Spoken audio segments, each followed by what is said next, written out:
I took a stroll downtown this evening when I heard music echo through the night. The same old songs that I heard the night before. So I started running so I wouldn't be too late. I didn't think that I would ever see your face again, but I was wrong. Yeah, I was wrong.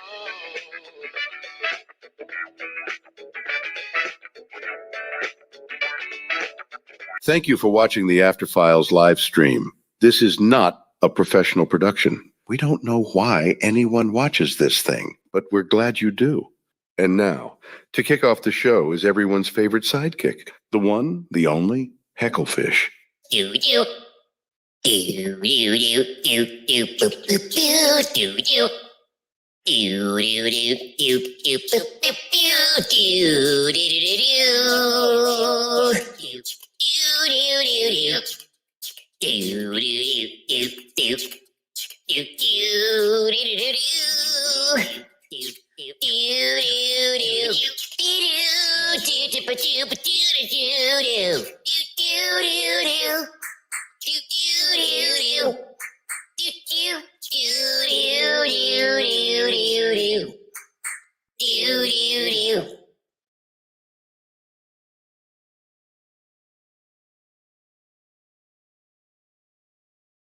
There, that should work. Now you should hear. There might be some technical challenges tonight. The monitor's flickering. I had ants are all over the studio. Ants are all over the studio. And I don't do well with ants. My response to them is very effeminate and embarrassing. So if I'm, talking and you just hear, ah, that's the ants. Well, an ant crawled on me. That's all that is. It's not the CIA. I'm more afraid of ants than I am of the CIA. Who's here tonight? Did you guys like that episode? I wasn't sure how giants were going to do. And we ended off with a little bit of a rant. But it had to be said. It's not my fault that I'm right.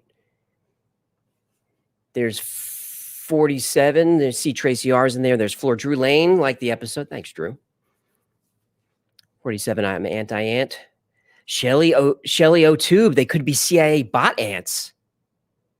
Hadn't thought of that. And birds aren't real. Everybody knows that, right? Could be CIA ants. Israel Thrasher, Central Intelligence ants. Cloex thinks I killed it. I appreciate that. And Chris Doss wants the Anunnaki. Yeah, we're gonna have to do the Anunnaki. It's not Zechariah Sitchin. I'm a fan of his stuff. I don't believe a lot of it, but that doesn't prevent it from being a great story, right? And besides, there's plenty of his interpretations of the old texts that track with the Vedas and with Babylonian texts, with Sumerian texts. Terry Baptist enjoys the videos. Appreciate that.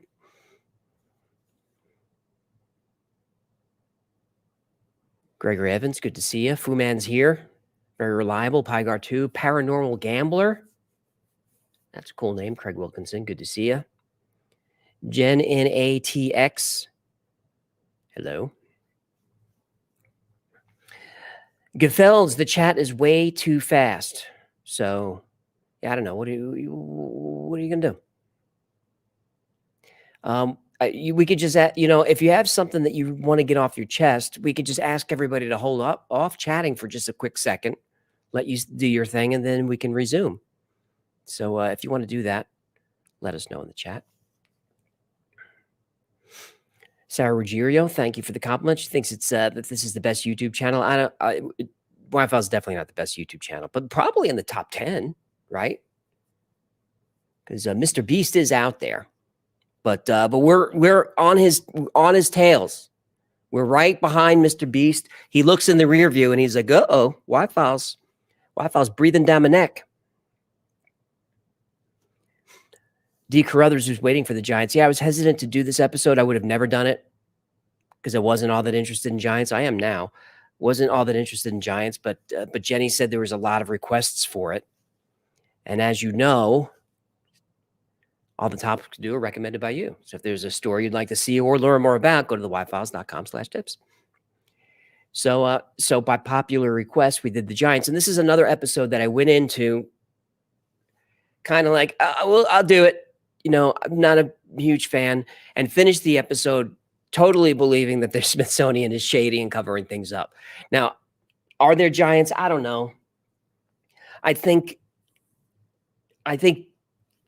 possibly. My gut wants to say probably, but I just wish there was just a bone, you know, if we just had a single bone. But if they were from long, long ago, then we probably wouldn't have that bone, you know. And according to a few of the reports from the 19th century, it seemed to be very common that when they would unearth the giant bones, they would disintegrate very quickly. They couldn't really be handled, and they would just fall apart. So maybe that's why there's no bones, or it's just a convenient explanation. I don't know if Jenny was flagging me down or no. She just has the longest arms and fingers. Oh, she's got her box of nicotine gum. So if you're new here, I can see them down there, their little faces. So that's why I'm looking down there, and that's why I know what they're doing. And they signal me when I'm getting myself into trouble. Like if I rant too much on the mainstream media, I can only get it to a line. I get up to the line. Like tonight, I think we went up to the line. In the first draft, oh, hang on. Now, Jenny, you're watching my face. Did you see the light blink a moment ago, or you didn't? It's the monitor just shuts off and turns back on, which is also my audio back feed. So everything just shuts down, and I just wait, and the monitor comes back on. And I don't know why. So the first draft of that script, I went way too hard on the media, and I had more articles. I was calling out the writers by name. And then it was like, you know, you don't have to do that. You don't have to do that because, you know, if you're a TV writer, you don't know anything, right? With all due respect, you don't know anything.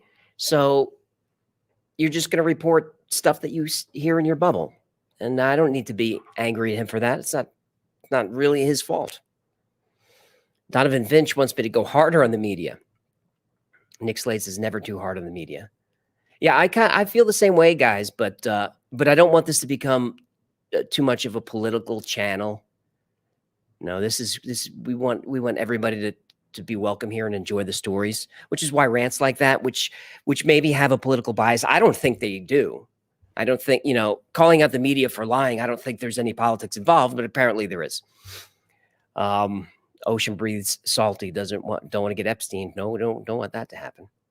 But so when I say something that I feel is even the slightest bit controversial, I try to push it toward the end of the video because most people don't watch that long anyway, right? Only the serious Wi-Fi fans will watch that far, and you guys agree with me, so we're fine. Dylan Kerbal, that was an epic Super Chad rant. Nice. Greggy, everything gets tied to politics. Yeah, it kind of does. I wish it didn't. Rogue RR, Hecklefish resents the in the bubble part. Whoa, this is one smart human. Are you sure you're not pot goldfish? Yeah, I mean, that's a good point. I just missed your name. Here, Mandible. How is criticizing censorship political? It shouldn't be, right? But apparently it is. Thanks, Mauricio. Likes the channel. And you guys, you got your Hecklefish plushies, right? I mean, you asked for them. Look, he comes with his own. The moon landing was fake. His own tinfoil hat. And the reason it's like this is because we're going to have other hats and wigs for him. Because if you watch the sponsor ads, you know he's always wearing a different hat or a wig. So, Lizard people! Lizard people! So if I was a better salesman, I'd have a link handy. But shop.thewaffles.com, you get those, and they're only $30. $30. Jeff Six thinks it's too fat. I don't know if Hecklefish would agree with that. You know, remember that the camera adds 10 pounds. So Gene Smith, this chat scrolls. This chat scrolls AF.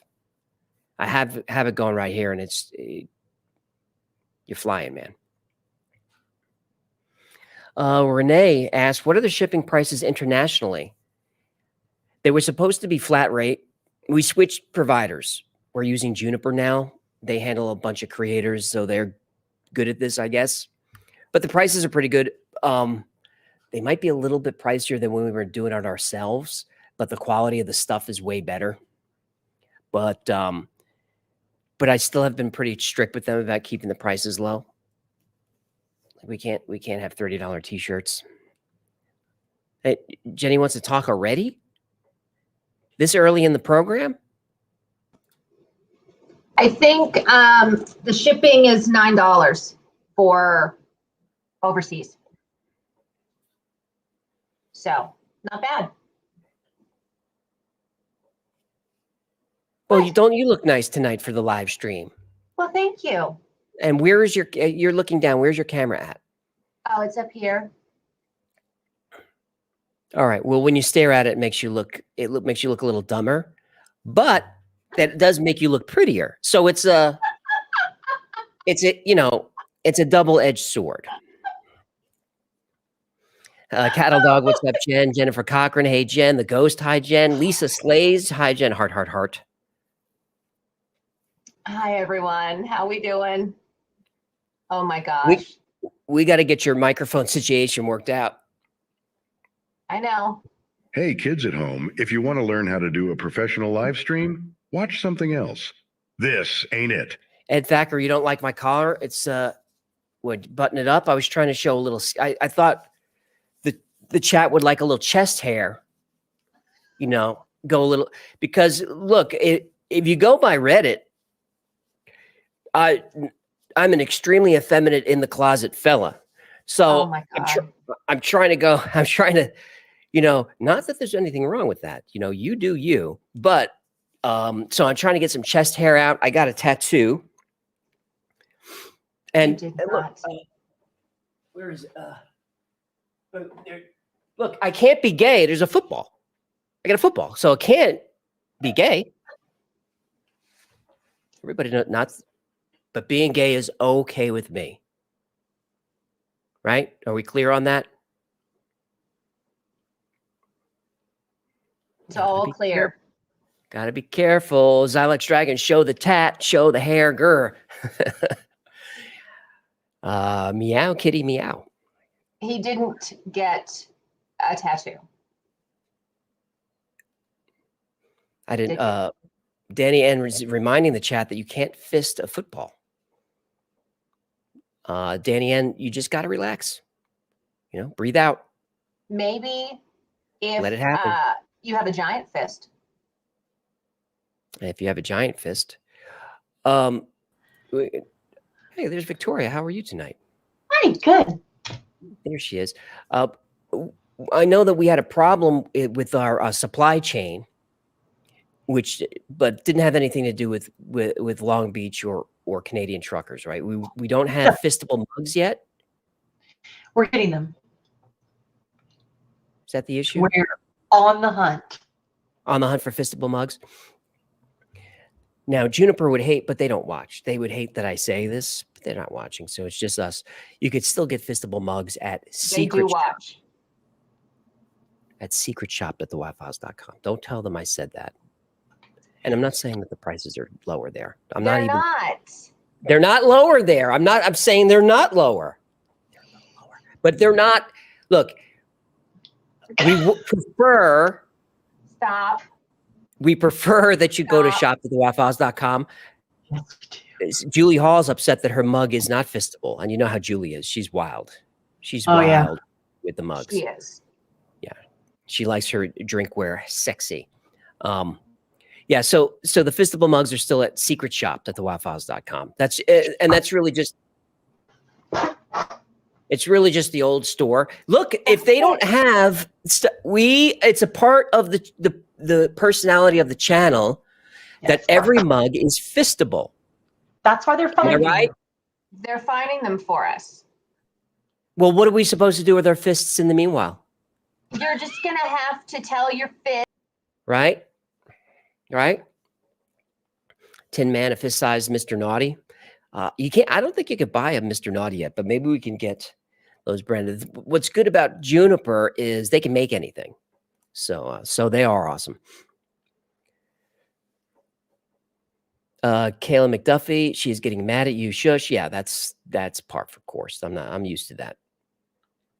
That's water up a duck's back.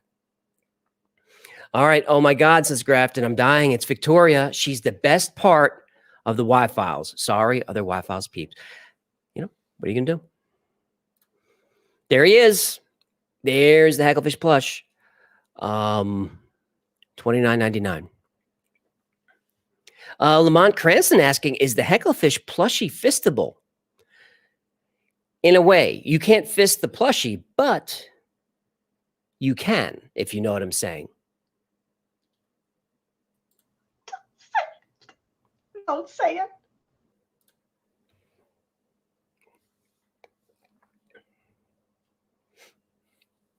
Now, someone in the premiere tonight was saying, let me see what you guys think of it. Someone was saying, and I thought it was hilarious, that he was the king of the heckle heads. Isn't that fun? That is fun. King of the heckle heads. Finally, a human who gets it. I'm writing that down. Write it down. This one says Gino heard fistables and stepped out. Yeah, he's got a dark and sordid past. So don't bring up fistables with him. He still has PTSD. What if anything? Gino Story Hour. Yeah, we have Gino Story Hour coming up tonight. Gino, you want to tell us what Story Hour is? This is called a pre-sell. This is a radio pre-sell. Gino's going to tell us what Story Hour is about. Well, tonight we're going to be doing the Kentucky Goblins, the Kelly Hopkinsville Goblins. So it's kind of a mix between aliens or cryptids. Not really sure exactly, but I lean towards aliens. I lean towards aliens too. If you guys haven't seen if you don't know the Kentucky Goblin story, it's a fun one. It's fun. But Midnight Prayer can't find Secret Shop. I can't find it. What? Look, I better just I'll take them off just for a second. I'll see if I can. I'll type it over here, see if it works. Okay, it does. And then I'm going to paste it in the chat. Just don't tell anyone I did that because they'll get super mad. But that's where the fistable mugs are. Chris says the Goblins is an interesting story. I think so too. So as I was saying about this episode, this is one that I started with very skeptical and finished the episode not so much a Giants believer, although much more open to the idea, but definitely believe that the Smithsonian is up to no good, is covering stuff up. And someone in the Patreon live stream, and I'm looking at you with the amount of people watching, that means a few of you are not Patreon members. That doesn't make sense. You join Patreon. It's a great way to support the channel. You get all kinds of perks. It's as little as $3 a month. You know, you're super chatting for $50, which I appreciate, but that's like a year of Patreon. Anyway, if you're a Patreon member, I'll finish the plug. It's part of the story. As a Patreon member, before every live premiere, we get on Discord and it's just, the chat is super fast and annoying. Tonight we had, 40 people in there. So everyone gets a chance to talk. You can put your camera up and talk with everybody. So we do that on Thursday nights before the live premiere. And then tomorrow morning, we do another one on Discord for Patreon members. So $3. And, like I said, with the Hecklefish plushie, you join for $3, you get the plushie, and then you cancel. And it's fine. Although the plushie is available to everyone now. But yeah, you could join the Patreon for $3. You check out the thing before the show. If it's fun, you stay on. If it sucks, you cancel. It's fine. Harrison Blackwood saying no audio. I'm still getting levels, but in the last 30 seconds, the monitor has turned off 3 times. Lorenzo, you're at 2.3 million subs. It feels like just a few weeks ago you hit 1 million. It does feel like that, Lorenzo. But I think it was around the first of the year or just before Christmas or so. Time flies. Renee says audio is fine. Yeah, I think we're good. Skylar Creator 2D glasses. These glasses are not fancy. People always ask me, where do I get my RDJ glasses? These are like Amazon basics. They just the lights in my face are super, super bright. And they have a little bit of a magnification so I could read the chat. Because the early live streams, it was a lot of this. And that's not a good look for me because I haven't set up my Botox appointment yet. But that's coming.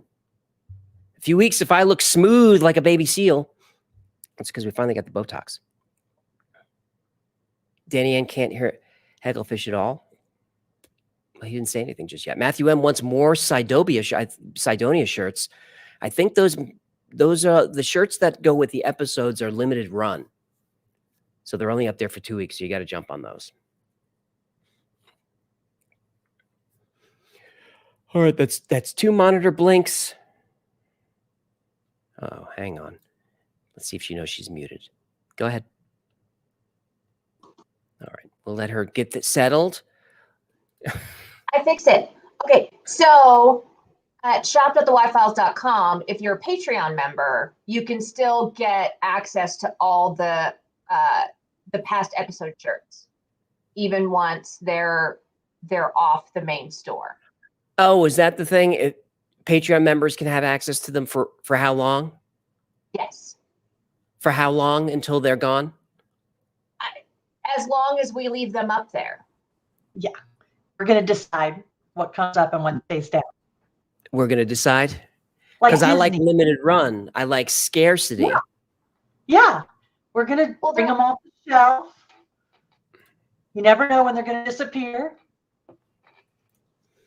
And there's this week's shirt. Shout out to SMK Rob, the official artist of the Y-Files. Great job. Oh, and that is definitely giant. That was a mistake. It's giant. Giant. So remember, with the T-shirts, 10 inches is the ideal length. Am I right, chat? Face on Mars, best episode ever, says Mike Barra. Isn't that nice of Mike to say that? Vanna says you don't need Botox. Being good aged is sexy. Which makes me sound like a ribeye. Well, ribeyes are delicious. Oh, somebody asked what the Caveman Coffee ad was. Oh, Caveman Coffee ad.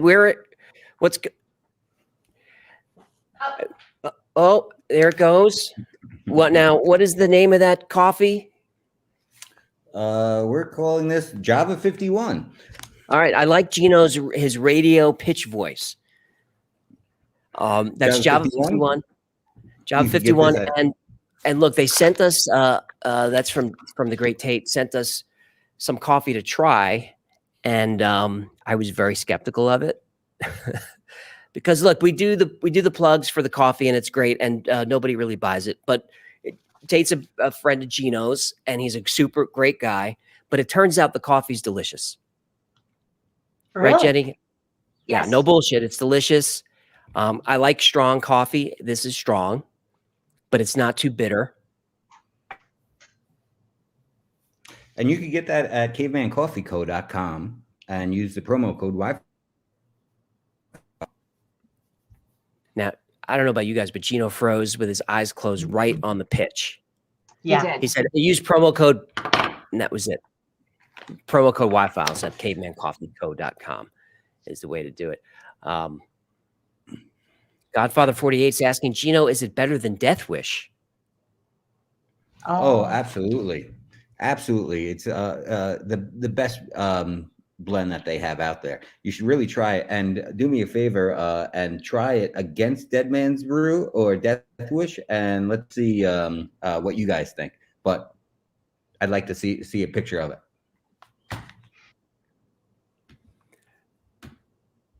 Dead Man's Brew is good, says Gra Crusader. Jeff 6 promo code freeze. Yeah, isn't that funny how that happens? Vanderpump said, last time I had some mystery drink, I ended up joining Ukrainian Foreign Legion. Hey, don't want to wake up there. Jacob Palkovich has an extremely intriguing topic to suggest. You could put it in the chat, Jacob, and I'll definitely 100% totally forget you said it. But if you send it to thewifiles.com/tips or email me, then at least it's written down. Or join us on the Discord. You could tell me the story in person on our voice chat. We're also going to be setting up a channel that just allows me to one at a time have people come up to the stage and talk about what stories they'd like to hear. And if they can convince me, it'll be the next Gino Story Hour. Or even if you can convince me enough, I'll pitch it to AJ for Y-Files. All right, I'm going to put that in the chat. That really is the best way to get a topic over here is through Discord. And Gino's on the voice chat all the time. Lorecraft got to weigh in on David Grush. We're going to talk UFOs in just a couple of minutes here. I wanted to get the gang up, and I wanted to say hi to chat, and then we're going to go through some news of the week that was sent in by you guys and put together by Victoria. So we'll do our radio pre-sale. What do we have coming up? We're talking UFOs. Hang on, I've got it. Hang on. It's around here somewhere. Hang on. Where's it? There's that. That's over there. Do I watch the After Files live stream or do I punch myself in the face? Tough decision. Coming up, we've got Marco Rubio and some UFO stuff. We're going to be talking about the synthetic human embryos that were created, human embryos created without sperm or eggs. We've got some cool UFO videos that John over the Black Vault was able to get from FOIA requests. One's called the NASA Star Cruiser, and one's from a space shuttle launch, space shuttle mission, STS-114, with UFOs all over the place. We've got the Curiosity rover on Mars picked up what looks like a skeleton. I mean, of course, they say it's a natural rock formation, but it looks like a skeleton. We're talking a little bit about Planet X. 8 possible alien technosignatures detected around stars. So they're using AI to go through all the radio telescope data, and they're finding stuff now from the AI. Ufologist claims interdimensional portal in volcano allows aliens to reach Earth. Saturn's moon Enceladus just came out that the moon of Saturn, Enceladus, is habitable. And we'll finish it up with the invasion of the blood red crickets in Nevada, the new flying car that just got approved by the FAA, and the robot dog that is also a flamethrower. So that's coming up at the 30-minute mark on your clock. Thumbs up. Thumbs up. 2 of them. AT, do an episode of Michelle Obama being a man. I can't do that one.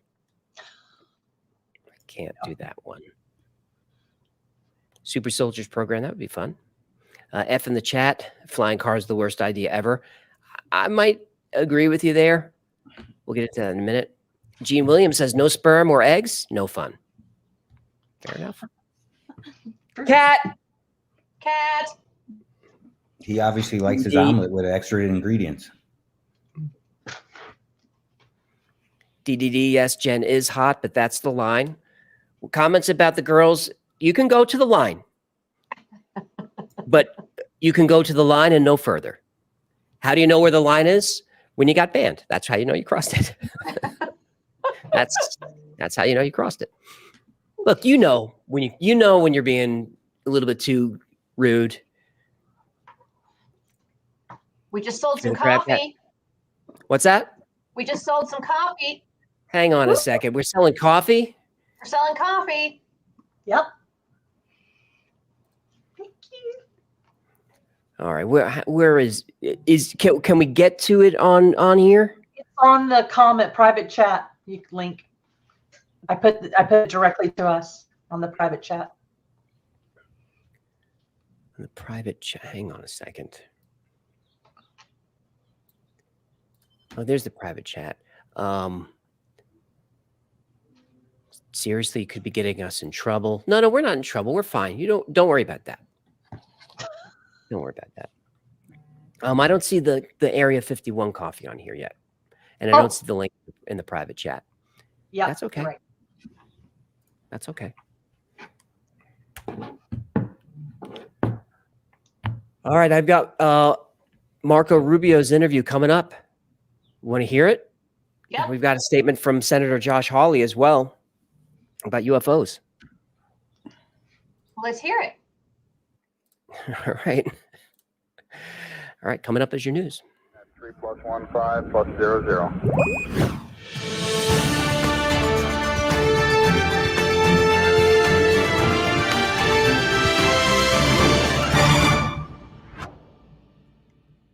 Oh, that was fancy. All right. Add to stream. There you are. All right, this stuff the video is not embedded, but I do have it in another tab for you. Rubio, recent UFO whistleblower isn't the only one. David Grush claims the government has UFO retrieval program. Marco Rubio revealed that other government officials have similar claims, and the UFO expert says there's safety in numbers. So whistleblower David Grush is not the only high-level government official to come forward with claims about UFOs, according to Senator Marco Rubio. He told News Nation on Monday that he has heard from firsthand witnesses in high positions in our government to some of the claims made by Grush. All right, you have to let me know if the audio is working. You guys have all seen the Grush interview. We covered it here. I don't need to rehash it, do I? Quick rehash. He's a whistleblower, former Air Force intelligence, pretty high up, and as said that the United States has retrieval programs, has bodies in possession, and has been covering up for years. Basically everything we already knew, but it's interesting to see senators now demanding answers. And here's Senator Rubio of Florida. To share information with our committee over the last couple of years. I would imagine some of them are potentially some of the same people that perhaps he's referring to. I want to be very protective of these people. A lot of these people came to us even before these protections were in the law for whistleblowers to come forward. Sorry, people who have had firsthand knowledge, who claim to have firsthand knowledge of seeing this type of thing? Or have firsthand knowledge or firsthand claims of certain things. Some are public figures, and we've heard from them in the past. Others, have not shared publicly. And so we're trying to gather as much of that information as we can. And the reason why I'm being cautious, I'm not trying to be evasive, but I am trying to be protective of these people. Some of these people still work in the government. And frankly, a lot of them are very fearful of their jobs, fearful of their clearances, fearful of their career. And some, frankly, are fearful of harm coming to them. So that category of people who have firsthand knowledge, who say they have actually seen these kinds of things, do you find many of them credible? Well, I don't find them either not credible or credible because we have no basis. Understand some of these claims are things that are beyond sort of the realm of what any of us has ever dealt with. What I think we owe them is just a mature, understand, listening and trying to put all these pieces together and just sort of intake the information without any prejudgment or jumping to any conclusions in one direction or another. I will say I find most of these people at some point, or maybe even currently, have held very high clearances and high positions within our government. So remember, and David Grush has his detractors. And as I've said, I'm suspicious of his story, that it feels like a psyop. It feels like a disinformation campaign. because everything that he's saying to the media has been approved by the Pentagon. So not that huge of a whistle. That said, he put together a package, submitted it to Congress, and they said it's compelling enough that they do need to investigate and hold hearings. So, whether it's disinformation or not, and I think you'll agree, let's see what's in the documents, right? So you do ask yourself, like, what incentive would so many people with that kind of qualification, these are serious people, have to come forward and make something up? So Brian, not exactly saying yes or no that they're credible or not credible, but he said he doesn't see a reason for many of these people to fabricate these kinds of things, and says that they are serious people. And you just heard him, in high levels of the government, some of them even still working in those capacities. He did go high levels of the government. And just a couple of days ago, we have a statement from Senator Josh Hawley out of Missouri. Senator Josh Hawley, a Republican from Missouri, has claimed that the U.S. government has concealed a huge number of UFOs, or identified aerial phenomena, UAPs, from the public for a long time. He made this statement in an interview with News Nation on Wednesday, following the revelations of a former U.S. Air Force veteran who said he had seen evidence of alien crafts and remains in a top secret military program. Now, that's not entirely true. Man, he didn't see it. Grush didn't see anything. He heard. Hawley said he was not surprised by the allegations of David Grush, who worked as the National Reconnaissance Office's representative to the UAP task force. I mean, so that's a guy who would know. Grush told News Nation earlier this month that he had seen fully intact UFOs. I don't think that's true. You guys let me know in the chat. I don't believe that's true. I believe he has secondhand info. Let me get your chat up.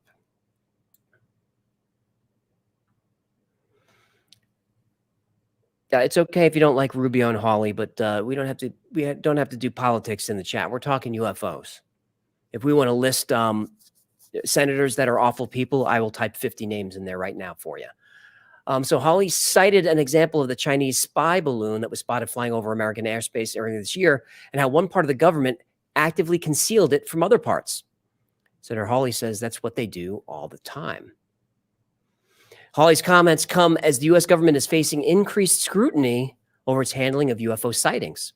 In January, the Office for the Director of National Intelligence, as the DNI, released an unclassified report on UAPs, which revealed that there were 510 sightings in 2022, an increase of 366 compared to the previous year.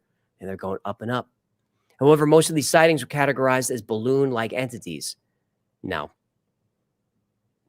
only 171 sightings were deemed to have unusual flight characteristics or performance capabilities. Only 171, huh? Is that all? The report also stated there was no credible evidence of extraterrestrial activity or off-world technology in any of the sightings. However, some lawmakers and experts have questioned the validity and transparency of the report and called for more investigations and hearings on the UFO phenomenon. That's why it's okay if it's disinfo. If it gets them looking and talking, wouldn't it be perfect if it's a Pentagon disinformation campaign that just blows up in their face and transparency is just forced on them? Like, you let the guy out of the cage, so now we want to see what you have. The problem we have here is that no matter how high you go up in the Pentagon, most of them don't know. It doesn't matter how many stars are on your shoulders. Most of these generals don't know. Dylan Kerbel asks, what do I think of Grush? I went through his whole interview a couple of weeks ago, Dylan, and I don't necessarily believe him. We kind of looked at his body language and his speech patterns and stuff like that. If you believe any of that stuff, I do a little bit. And I think it's disinformation, but it gets us talking about it. Patrick Littlefield, why don't you believe Grush? It's not that I think he's lying necessarily. I think, look, and I don't know because nobody really knows. If I had to make one guess, it would be he's not lying. He's been given an information packet of talking points, and he's out here doing the talking points that are approved by somebody else. But that's a guess. And look, I want to be wrong. Comfort Eagle thinks that he seemed deceptive. I think so too. You know, he was uncomfortable on camera, but lots of people are. I certainly am. You know, when you look at other people in the UFO/disinfo space, which unfortunately are the same. You know, we always talk about Richard Doty, former Air Force intelligence agent that is behind so much UFO lore. When you hear Doty talk, he's smooth. You know, he has his talking points down. Jay McDeal says, trust your instincts. I always do, but I'm not always right. No one you know says I don't believe Grush either. Grage, he's following orders. Agreed. I think so. You know, you never leave the intel community. Once you're in, you're in. You don't just retire from intelligence. Jagged Brain thinks I'm charming on camera. Charming. I appreciate that.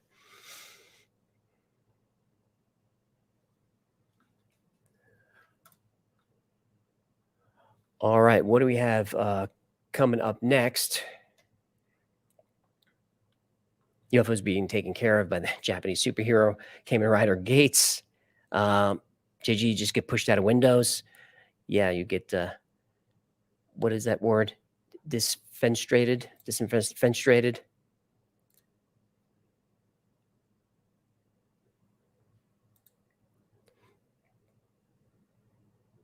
Johnny Scythe didn't like the end of the video. Well, I'm sorry, man. I hope you liked the beginning.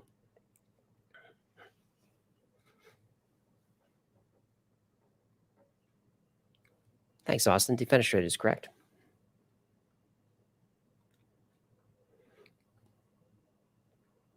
Decaffeinated. That's not right, but I agree. Disenfranchised. No, that's right. Mike D liked the end of the video. I have a suspicion that 80% of viewers liked it and 20% didn't, going by the analytics and the demographics we have on the channel. Tool says Doty's a barstool BSer. Could be. Man, I'd really like to know if he's telling the truth. You know, I want to believe.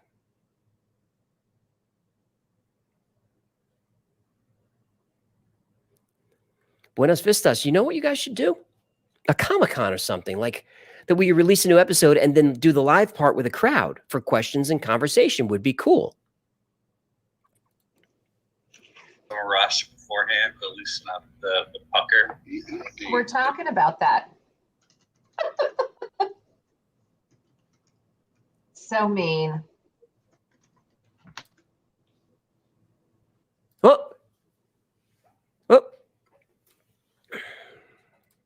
All right, there they go. I heard D. Shepard, I heard he was getting retaliated against and came forward before they discredited him. It could be. Mark Anthony, can I get a Wi-Files t-shirt? Yes. Yes, you can.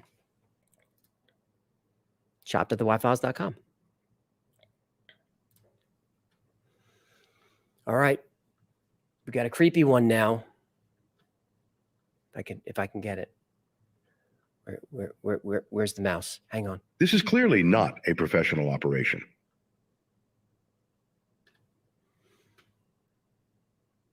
Oh, this is a scary one.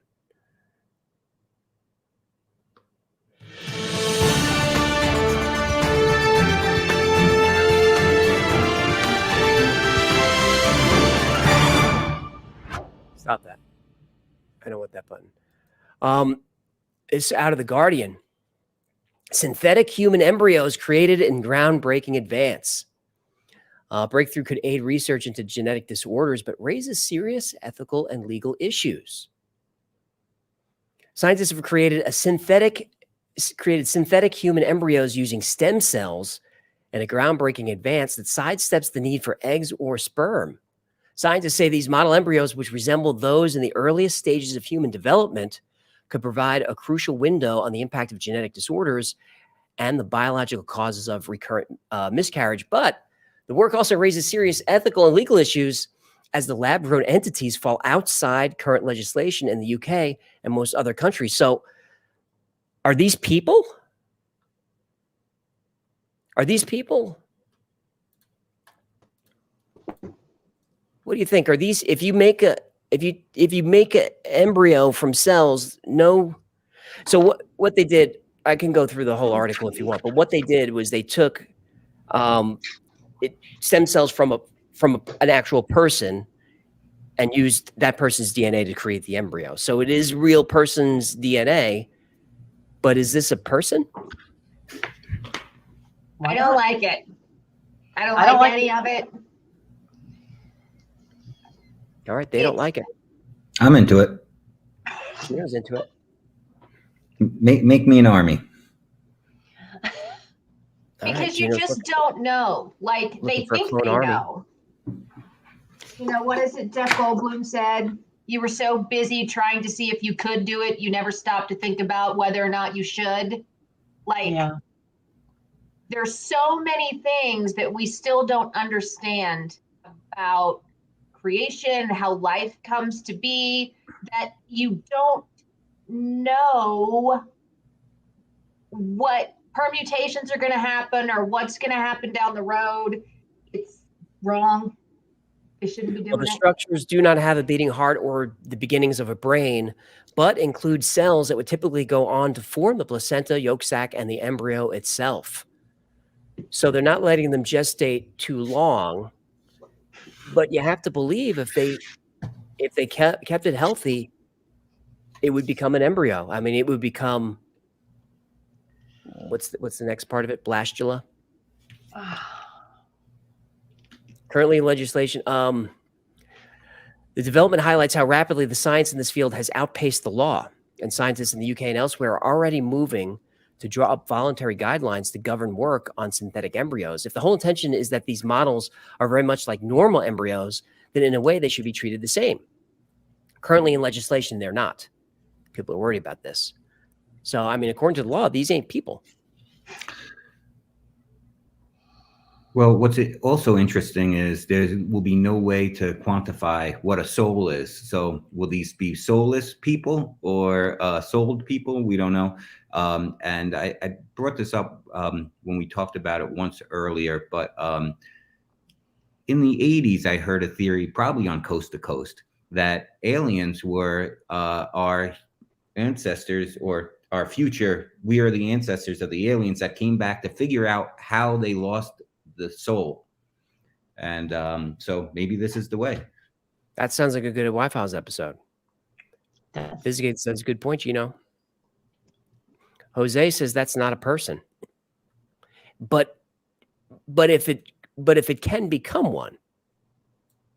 Well, that's the thing. You know, we would talk about like the entourage effect with like cannabis, right? Everything connected together creates certain things. And if you just take parts of each one, it affects everything differently. So you just don't know what the effect is of taking just stem cells and forcing them to grow into a human. Like, how do you know? How do you know it's going to work? I like it. What's the purpose? Why? Why grow humans? Well, to help understand genetic disorders is why they're doing it.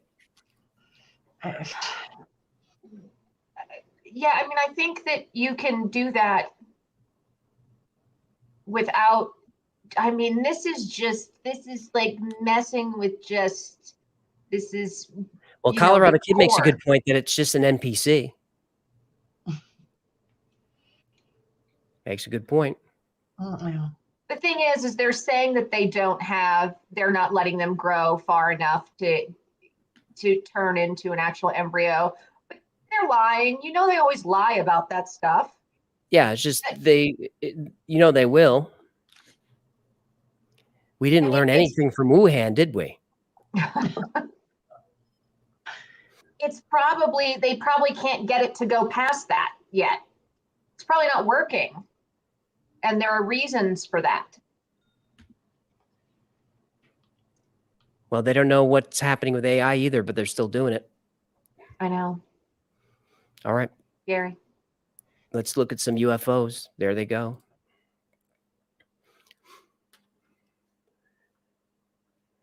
I got to find it. The monitors are everywhere.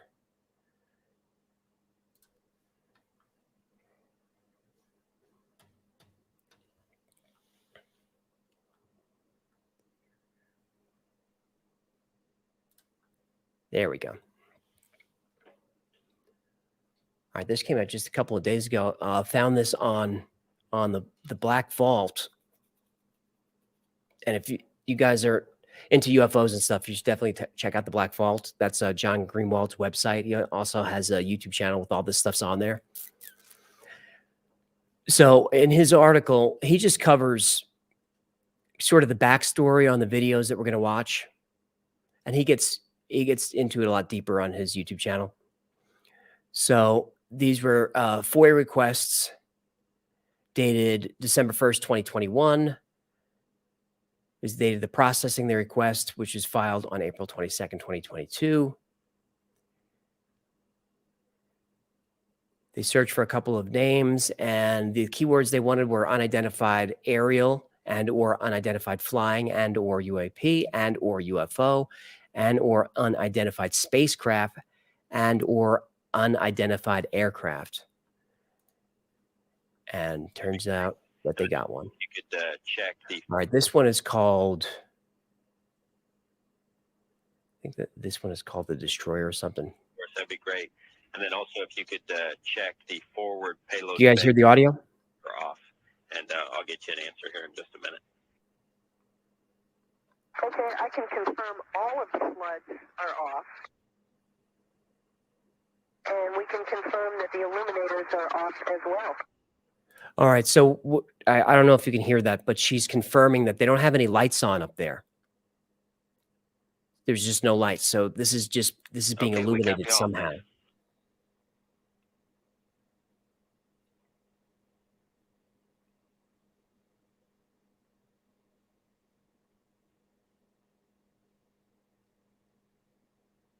What is that?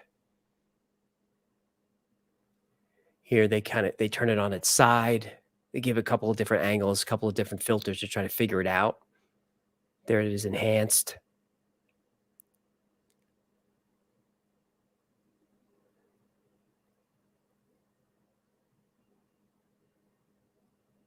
So if you could confirm that for us, that'd be great.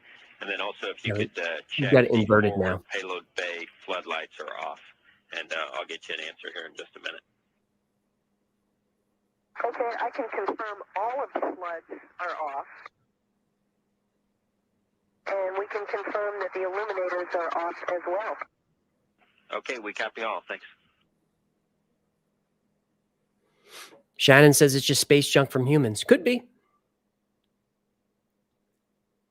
Could be. It's pretty big for space junk. And it's just interesting that NASA's, looking and concerned.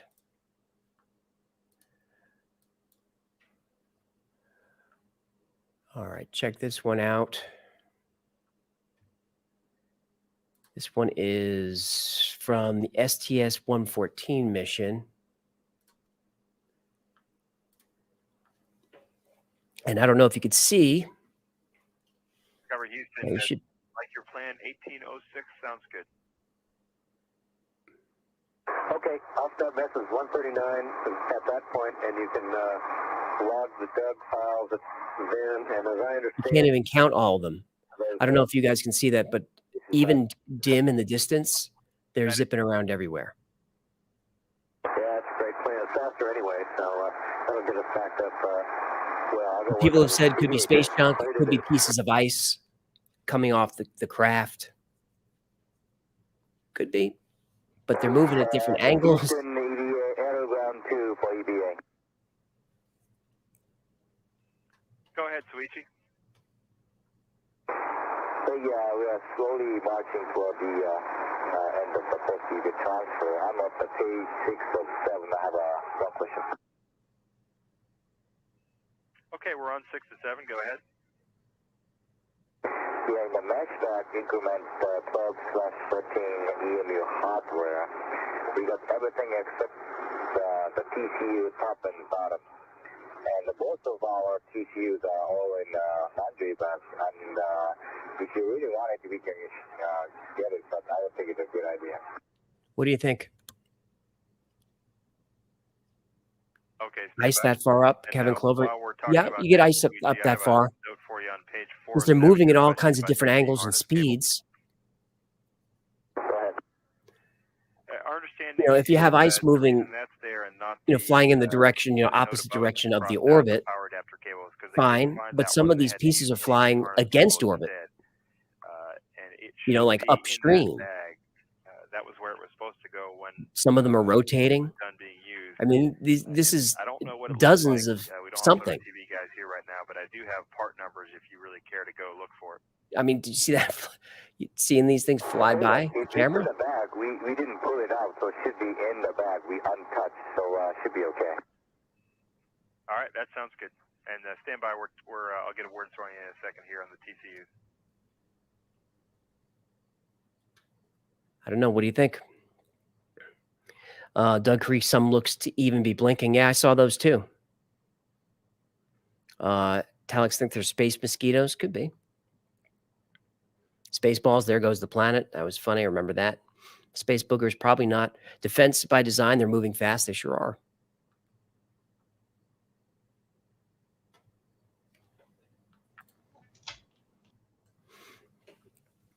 They sure are.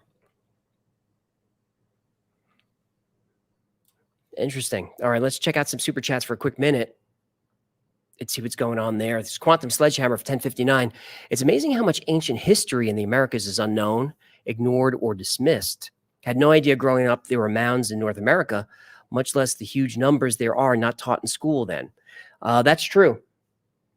I don't remember being taught that much about the mounds in school. If they did, I don't really remember it. But it turns out, yeah, they're everywhere. They're all over the country.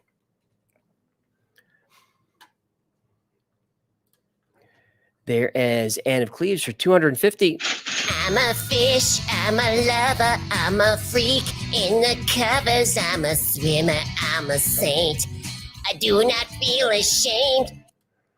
Here's a little something from my favorite channel. Sorry, I can't join the live events as often. Thanks for the wonderful episode. You're welcome, Anna. Please thanks for the supporting the channel. There's Daniel Bonner. Depictions of the pineapples are found in art at ruins of Pompeii and Herculaneum. Yet they tell us conquistadors would be the first to discover pineapples in South America. Somebody was traveling. Could be Daniel, but a counter argument to that is that they're not pineapples, is that they're actually pine cones. And pine cones were were a very important symbol in Pompeii. So they do look like pineapples, but if I had to guess, they're probably pine cones. Let's see if we can get what you're talking about here. Pompeii.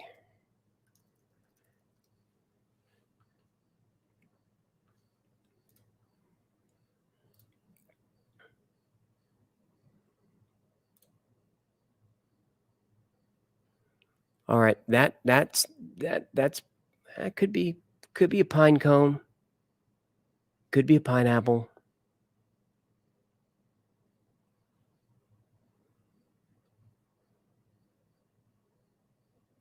There's a specific mosaic that I remember that I'm not finding it.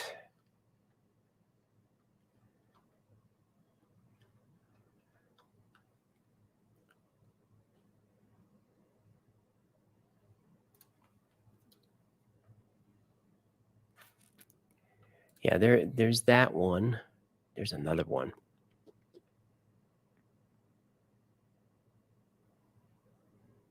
But the one I'm thinking of is interesting because they definitely had pine trees down there, and that was an important tree, I guess, or whatever in Pompeii. They're in southern Italy. But the image I'm talking about, they believe comes from the front of like a produce stand, basically as a billboard. So if the argument is, yeah, it's pine cones, that's fair. But the counter argument to that is, if it's a produce stand, it makes sense that they're selling pineapples there. So nicely done, Daniel. That's a very good point. But yeah, people were traveling all over the place for thousands of years. And Christopher Columbus ain't shit. For our drums, $20. If the Jolly Green Giant were abducted by aliens, I can only suspect they were simply trying to learn more about Earth's green beans. Could a UFO abduct a giant? Too heavy and too big for the ship. That's a good point. Oh, ho, ho. bherb76. Oh, thanks for the tip, human. Here's a tip for you. Don't eat the yellow snow. I never saw the double set of teeth before. How many giant claims out there include that detail? Seems like an awful food trap and a pain to floss. Yeah, it certainly does. Quite a few reports include the 2 rows of teeth, upper and lower, and some reports talk about 6 digits on hands and toes. So polydactylism in the giants. So quite a few of those.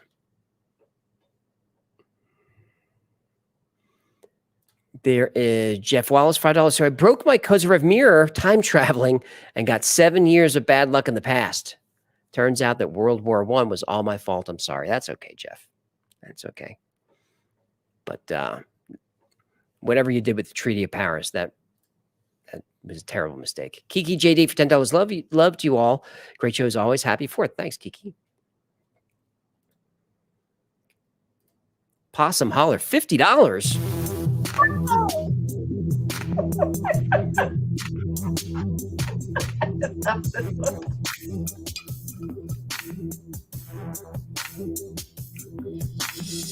They see me swimming in my waist.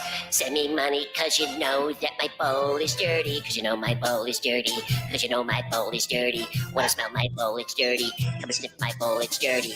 My poop is nasty. It's floating. Please tip me cause you know that my bowl is dirty. Cause you know my bowl is dirty. Cause you know my bowl is dirty. Wanna smell my bowl, it's dirty. Come sniff my bowl, it's dirty. Oh. And you like poop humor too, don't you, Jennifer? That one is so funny. That's a good one. Whew. Whew. Charles Benetti for $10. Great show as always, AJ and team. It really makes you wonder why the government covers stuff up and always have a bias. Yeah, I'm not really sure why cover it up. All I can think of is status quo. Demonic Hordes, I know what he wants to see. Black-eyed kids. Cops, kids, professionals, and truck drivers alike have witnessed them. Do eat. Do you guys believe in the black-eyed children? Well, if some creepy kid knocks on my door, I'm not answering it.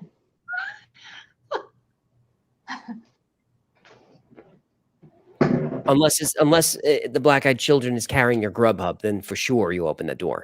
Then I will open the door. Yes. Right, because you got to get your Grubhub. Yes. All right, there she goes. Thank you, Demonic Hordes.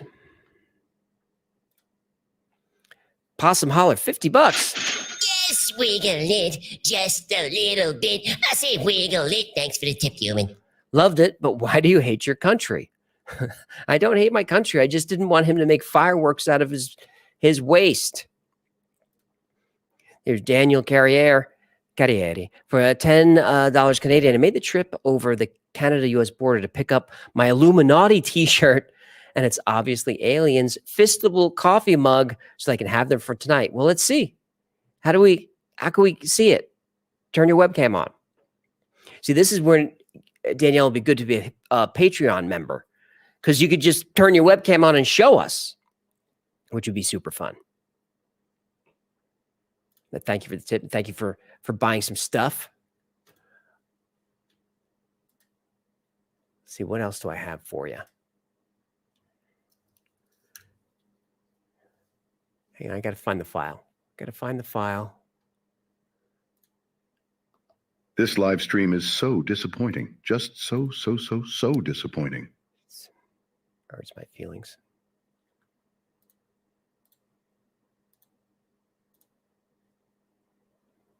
All right, Curiosity Rover.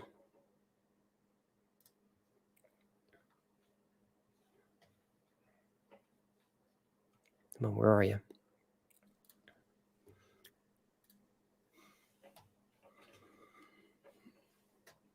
This is the Curiosity Rover on Mars. That is the image. That is the formation that it found. Curiosity Rover captures mysterious skeleton. This is from just a few weeks ago. Mars is one of the most mysterious planets in the solar system. For many years, scientists have been trying to find at least some signs of past life. Here, once again, a trace may have been discovered. On the 3,786th Martian day of its stay on Mars, NASA's Curiosity rover photographed a skeleton-like structure. That's a crazy one.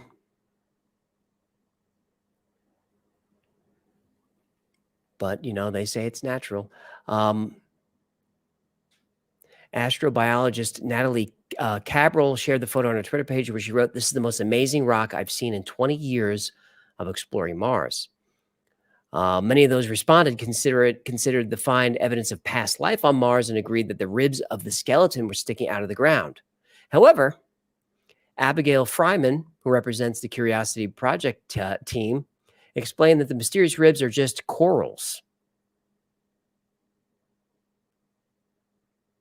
So that's just a natural thing. That is, they are not alive, most likely formed by sulfates that precipitated from the water that was once on Mars.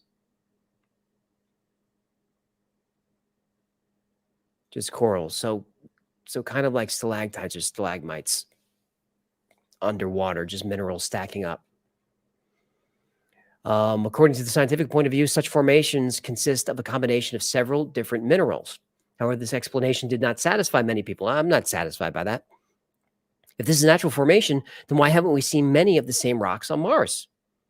Despite the fact that many were not satisfied with NASA's explanation, it still remains one of the most interesting scientific discoveries.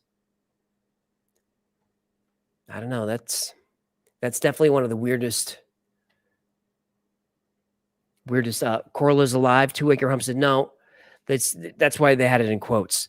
It's like stalactites are on the ceiling of the cave, and stalagmites are from the ground. Like stalactites is just water drips from the cave, right? But in the water are minerals. Usually it's calcium and other stuff. And as the water drips down, a little bit of the minerals stays behind, and then more water drips on that little point, more minerals pack up, and then you end up with this structure. So that's what she's saying happened here.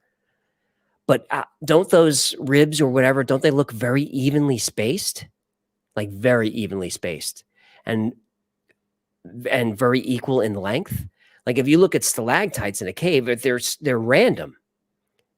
I don't know. This is but if you watched the episode from a few weeks ago about Mars, where I went after NASA pretty hard and showed how they lied in their photos for 20 years, you know, I'm suspicious of every photograph that comes back from there. Even this one is run through a photo filter. I can tell just by looking at it. This is run through that standard orange filter that they put on everything.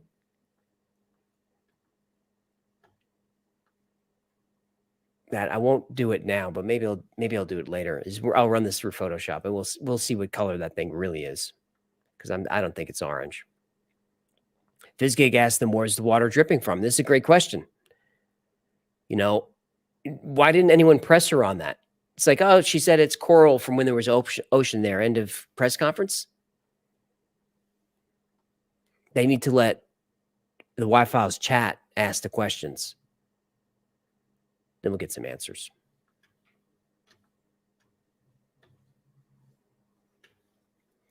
All right, where are you?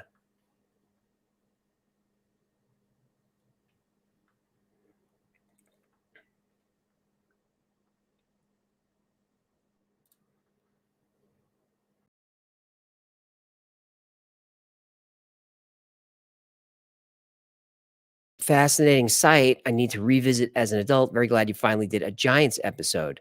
Next up, WTC 7. I don't think I know it. If you're talking about World Trade Center Building 7, then no, we can't do that. We would get demonetized. But I'm very interested in that particular story. Cahokia I never learned about in school. And when Cahokia, if you don't know, was one of the, maybe if not the major city of the Mississippian culture, in fairly old, ancient Native America. And it was the Mississippian culture.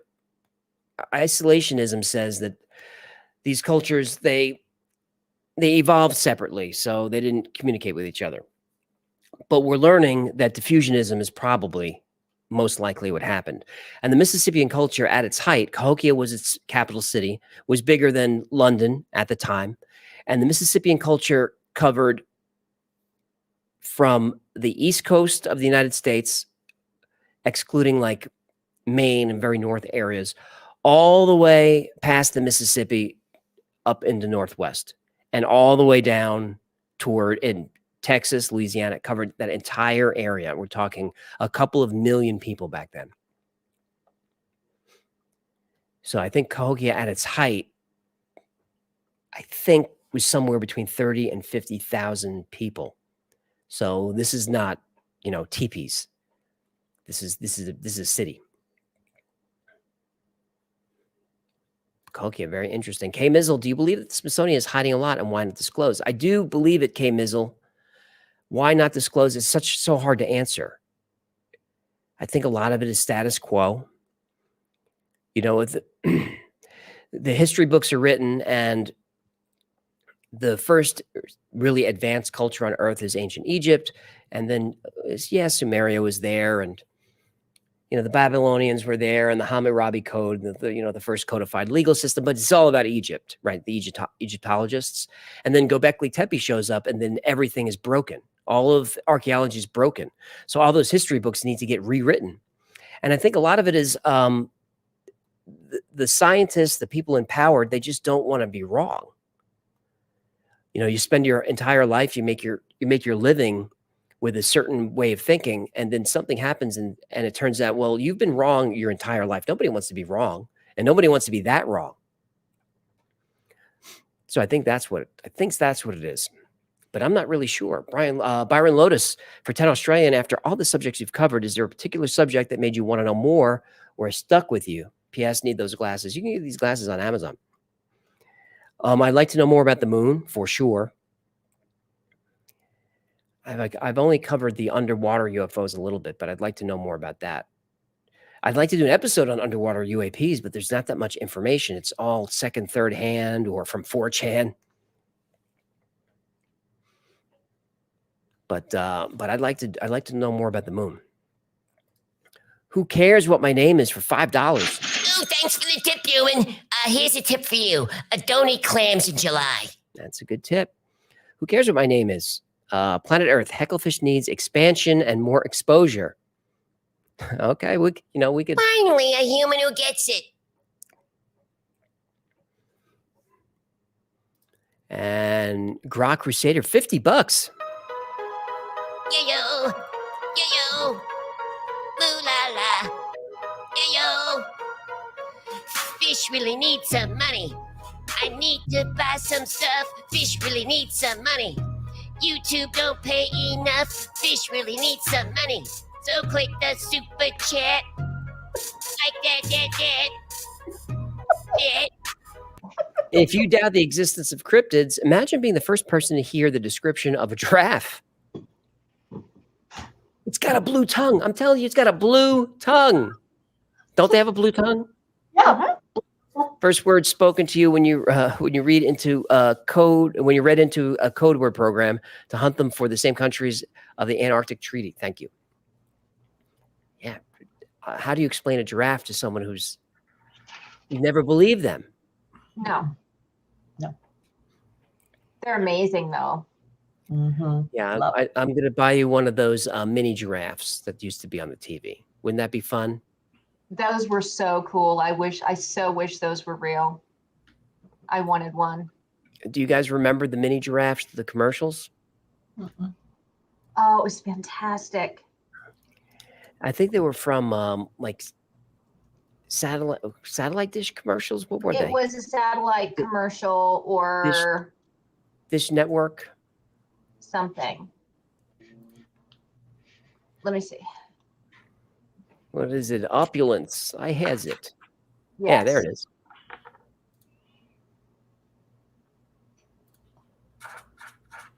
It was fantastic. Let's see if this audio works. Oh wait, hang on. I gotta Oh boy, it's live stream amateur hour again. All right, hang on a second. Opulence. I has it. I like the best. This one. But I also like savings the money. So when DirecTV tell me 5 months free for most premium televisions package, I jump in it. And then they did a whole thing where they set up like a camera where you could watch the baby giraffes. The like, baby giraffe, the live cam they had. Yeah, like they were just in like a zoo, and you could just watch them. It was so I'm cute. epic win. Win. I push to limit every time. But DirecTV have no limit. Like having see him on 6,000 the shows treadmill? and movies at no extra charge. Much inspirational. No pain. No pain. Get 6,000 shows and movies at no extra charge. $29.99. One of those. That's old. Yes, it's old. Paul says, I see why this changed your mind a little bit. So many different aspects and all suspicious. Yep. This one changed my mind a little bit. No, Jen's reading something in the chat she doesn't like.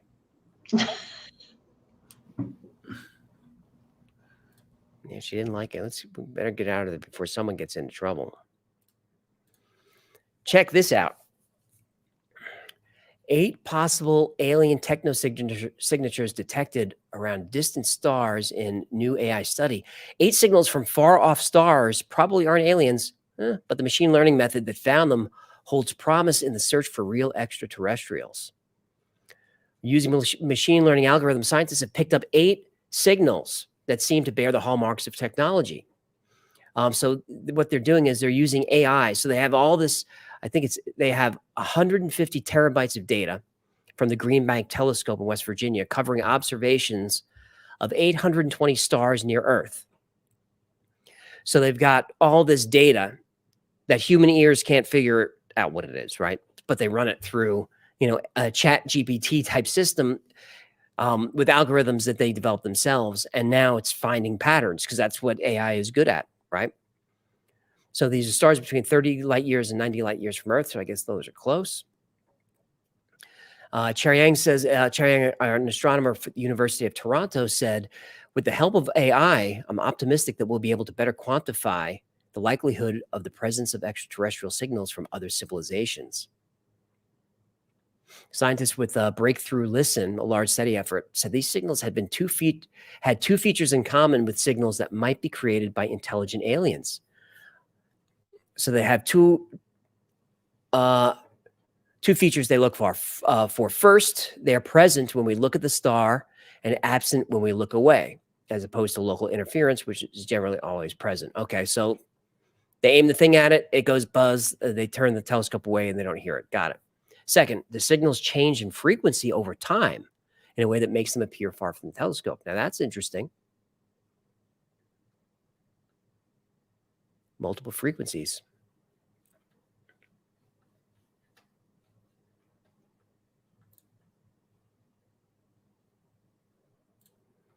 Crazy. Crazy. John's there for $20. Thank you for that tip. Now I can finally join C Harmony and meet the future ex-Mrs. Moriarty. You mentioned Graham Hancock, so you will get demonetized. Here's some money to offset. Thanks for another great show. Yeah, he's just get demonetized. You can't even be interested in the subject. I mean, why is this allowed? Why do they allow us to discuss alternate theories that are eventually always proven true? Ron Romero for $20. I requested this along with others, I'm sure, and you killed it. Thanks. Thanks, Ron. I'm glad that you're one of the people that request this. Kenny Michael Alanya.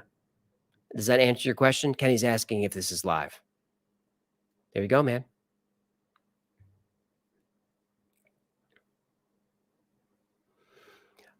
Cherry Dunnigan, is AJ blurry for anyone else? I'm not blurry for me. Keith Howerton, Skinwalker Ranch, when? We're probably going to do it because we have to, but I've avoided it because it's been covered so much by everybody. There's TV shows about it. So I don't like to do anything. I don't like to do a story for you unless I could bring information that's new. So Giants was tricky, but there was stuff in here that was pretty hard to come by. So I think even if you're into the topic, you'll learn some new stuff tonight, I hope. Skinwalker Ranch, it's tough to find new stuff. James Sweat says AJ is blurry in real life. That's true. J28, the billion-year-old Homo sapiens. Who, the Giants? If it's a billion years old, it couldn't be us, but they could be, Anunnaki. MR $5, do a flat earth theory. I know the earth is round, but I think you could make a great video. I know I can make a good episode out of it. It's just the demonetization would hit pretty hard on that. And the context warning, I think it's called the context warning that you get on YouTube that says that this is fake or whatever. It's annoying because when you get those, YouTube doesn't push the videos out. So the stats are bad with flat earth. But I'd like to do it. I'm trying to find a way. Harik Barishki 3521. Ooh, I like the way you tip me. No diggities. Just tip me up. That was a great show. This is one of my wife and I's favorite subjects. They love Giants. Do you want attention? I do. Look at his profile picture. He's wearing a Camp Greenfoot shirt, and he's got one of the special expensive supporter mugs. Whoa. Thank you, Eric. Who designed that Camp Greenfoot shirt? I did. I did. John Duncan for $5. There you go. Guppy needs a new pair of shoes. Imagine the strength of 10-foot tall race of people would make for easier pyramid building. Great episode. That's one of the theories that's out there, John, is that the Nephilim or whatever the race of giants were helped create those monolithic structures under the direction of the Anunnaki. I understand people don't believe the Anunnaki theory, and that's fine.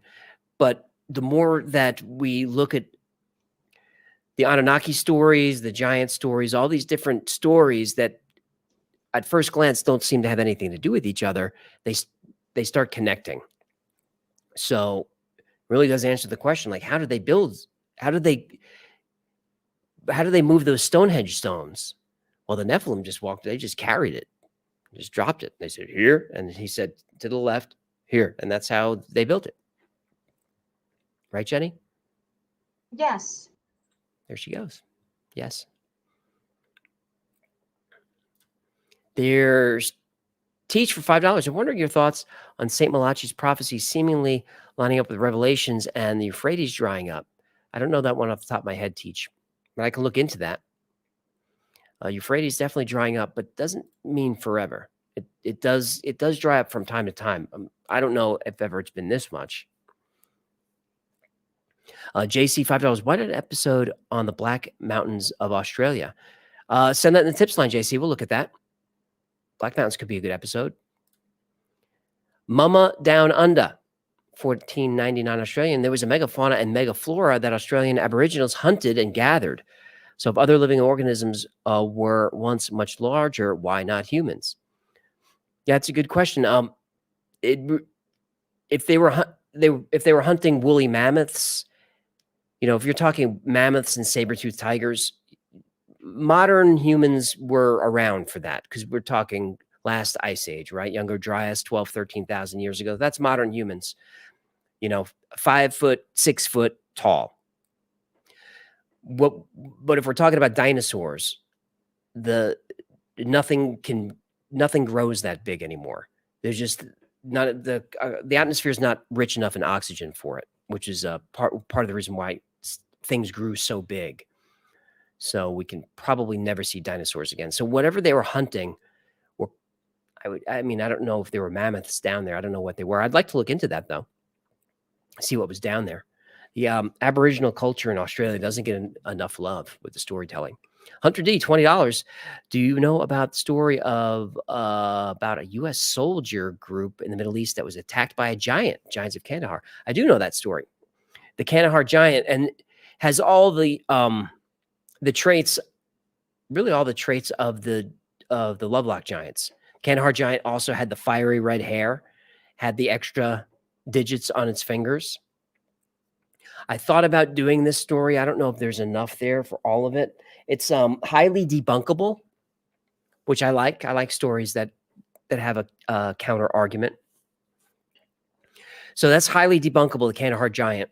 I'm assuming that you guys know what that is, but this is a special forces team that goes into the mountains of Afghanistan on a mission, and they encounter this giant that they're shooting it, and you know it seems impervious to bullets, but they get into a battle with this giant.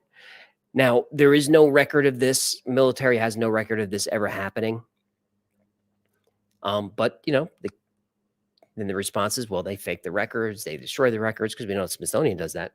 But the one soldier the story goes back to one guy, and he's told the story, and I forget the name he mentions, but he mentions a name, and that there's no one with that first name involved in anywhere near his particular unit. So probably not a true story, but a good one. Jen in ATX. Chickity, chickity, ching. Love the show. Can't believe you mentioned me. I'm dying with happiness. Well, don't die. Don't die. If you're dead, how will we get the super chats? Shame on you. Shame on me, she says. Thanks for Jen and ATX. I don't know what I don't know what that means, but I like it. The Advernaut for $10. Awesome show as always. Hail, Lord Hecklefish. What about Sky Trumpets? Would love to hear more. This human right here, this human gets it. Sky Trumpets could be good. Mysterious sounds heard around the world. It could fit into that. The hums and so forth. Good suggestion, Advernaut. Melissa Jet for $10. Thank you, human. Maybe now we can get some indoor plumbing for this bowl. Ugh, it smells like a dumpster full of used baby diapers in here. Jet from Discord here. Dinos had huge bodies and huge bones. It's not something outside the realm of possibility for this planet. I'm on the fence. Yep. It's a tricky one. You know, dinosaurs shouldn't, they can't grow now because of the atmosphere. But those artifacts are confusing. Those artifacts are very confusing. I think I put a link in the description where you can see a lot of that stuff. Smithsonian grabbed a bunch of it, but there's still a lot of those artifacts out there if you want to check them out. There are 128 in. I'm surprised I haven't heard anything about a giveaway. Right? Giveaway. And we're doing something special tonight. Are we doing something special? We are. Do you want me to tell you what it is? Okay. Hang on. Gino's trying to get in there. There he is. Oh. You know. There goes. Yeah, thank you for the tip. Something special tonight? Something special tonight. So, what's the word going to be? What should the word be? What does the chat want the word to be? Defenestrate. Defenestrate? That's what somebody said. That means thrown out of a window? Sure. All right. If you're new, here's how it works. You just type the word defenestrate into the chat. Just that word spelled just like that. And you'll be automatically entered to win. What do they win? They're going to win a Hecklefish plushie. What? Yes! One of these? Yay! What are those? Yeah, but what if they don't want it? What if they want to buy their own stuff? Can they do that? Can they swap it out? Would you kindly fetch my tinfoil hat? Right now, they're going to win a Hecklefish plushie. That's what we're giving away. But if they'd rather have a T-shirt, they can have that, right? Well, they're going to open a ticket with Victoria, and she's going to get their information, and then we can discuss it.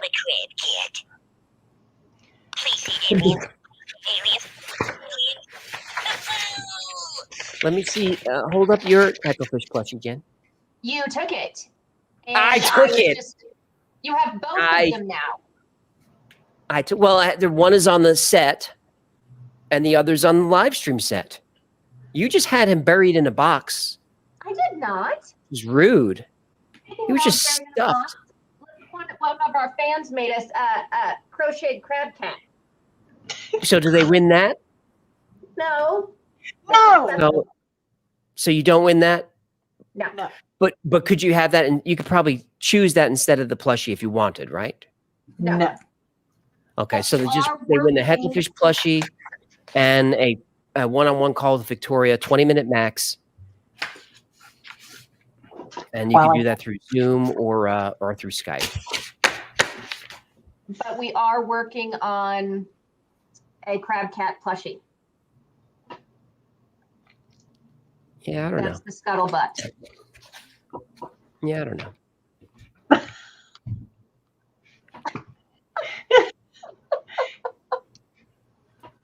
While we're getting defenestrated in there, we'll do a couple of super chats. Sure. Pardon me. This live stream is a mess. You should be ashamed of yourself. Shame on you. Dry, something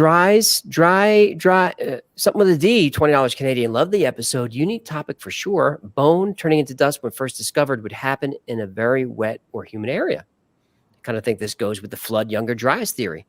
It could. It could. Certainly could.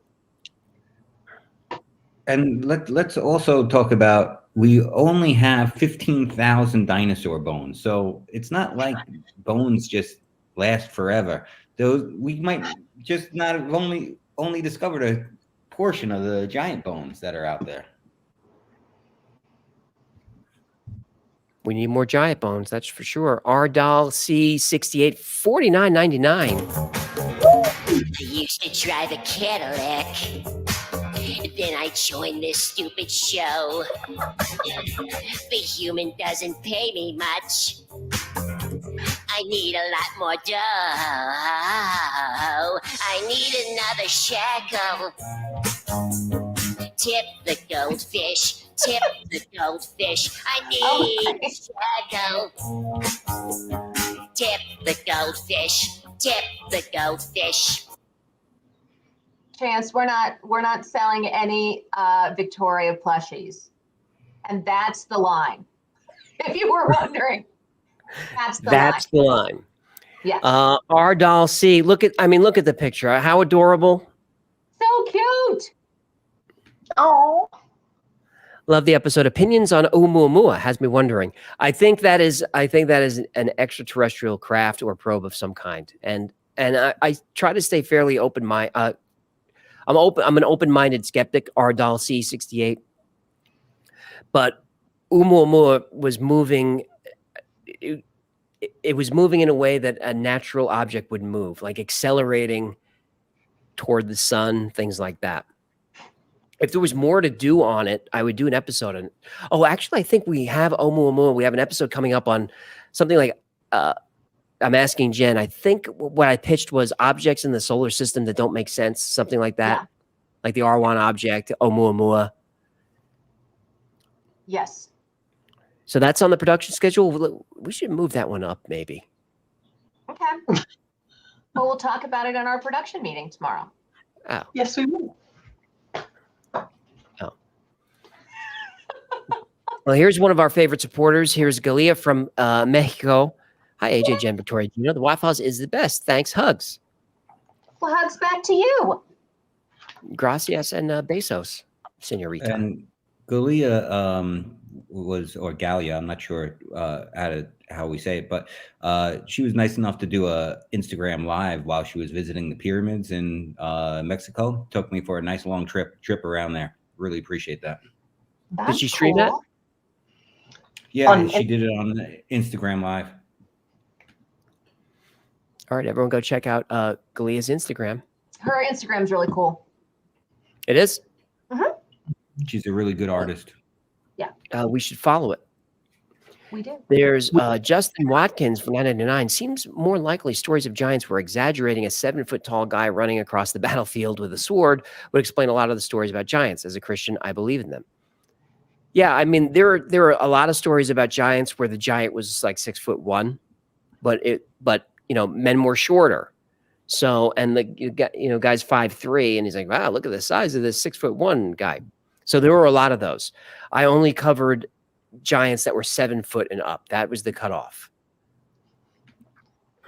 Right. So that's Patrick Ewing, Manute Bol, like that height. You got to be a center or a power forward. No guards. Would make it. There's superfan Zeb Francis for $10. Whoop-de-doo! Thank you for that juicy tip, human. AJ, Hecklefish, Jen, Gino, and Vic. Y'all brought the good sauce tonight. I'll try Hecklefish into explosives idea. Can you shout out my bud, the Addington Mouth? Hashtag Wi-Fi's, hashtag Hecklefish, hashtag Lizard People. Who's the Addington Mouth? Shout out. I shouted him out. Sounds like a cryptid. Addington Mouth sounds like a cryptid. Defenestrate is the word, not deprostate. But I do think about deprostate all the time. All the time I think about it. And you will too when you get to be my age. Yep, not a lot of typos. Defecal straight is not correct. That will not win. But very funny. Nate Walker says, do the Black Knight Satellite. Nate, we did do the Black Knight Satellite. It's a really good episode. I thought it was a good one. Yeah. Cadillac 0119 for $5. Holy mackerel. You see what I did there? Thanks for dropping a couple of shekels on me, human. Will you ever do a video surrounding JFK? If so, have you heard the story of Dorothy Kilgallen? I don't know if I know Dorothy off the top of my head, but JFK is coming up. I think we have Mike Barr working on that. He's a JFK expert. Maybe he's not. Maybe he's not. Does he need to be? We can. We could talk about it at the production meeting, you said. Yes, right. We can. Another We one. can do that. Can we talk about the bullet that they put on the gurney that never hit anything? And they said that was the magic bullet that went through the president and through someone else's face. Come on. Had no damage on it. Bullet had no damage on it. You can't even shoot a bullet through fluff without damage. Mike Barra just said, I am. I guess AJ needs to visit the little philosopher's stone making room. But so I guess he's working on it. So that's good.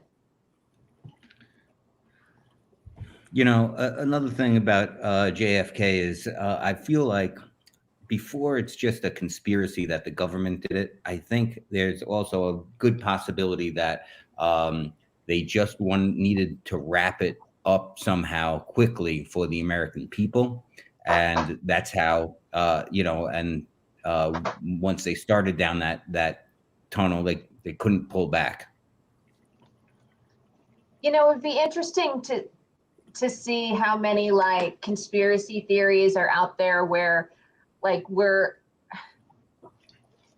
assuming that there was this big, elaborate, intelligent, like deep Machiavellian meaning behind it, and it's really just somebody screwed up and they didn't want people to know about it, so they just covered it up, and then it grew into something way out of their control, and so they just 0-0.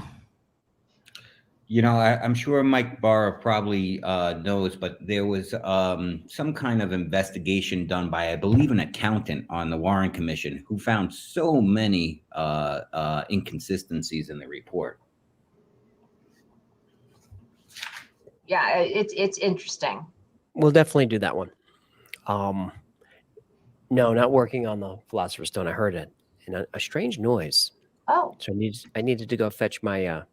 Need to be prepared. Is everything okay? If it's not, I'm prepared. Bill Z for $5. You should do something more on Genesis 6. That's very interesting what you included in the beginning. Get the heckin' office 2024 for Prez. Hashtag says Bill Z. Thank you, Bill Z. Yeah, I like to do more Bible stories. Those are entertaining. We're at 1,300 in defenestrate. Should we? You want to pick your winner? Let's do it. All right. There's Saz, Delilah, Jessica's there, Jean, Kim, Lauren, Jim, Larry, Chris, Painting Megs, John Day, Dan Beaver, Ross, Curtis. Donald Richards is the winner. Yay! Donald Richards looks like a shadow person there, doesn't he? Yes. Can't trust people with 2 first names. Can't.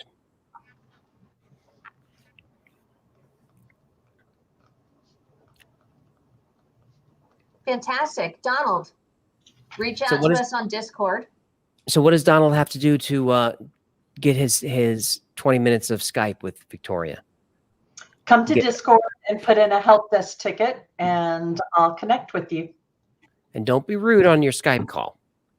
Don't be rude. Don't be rude.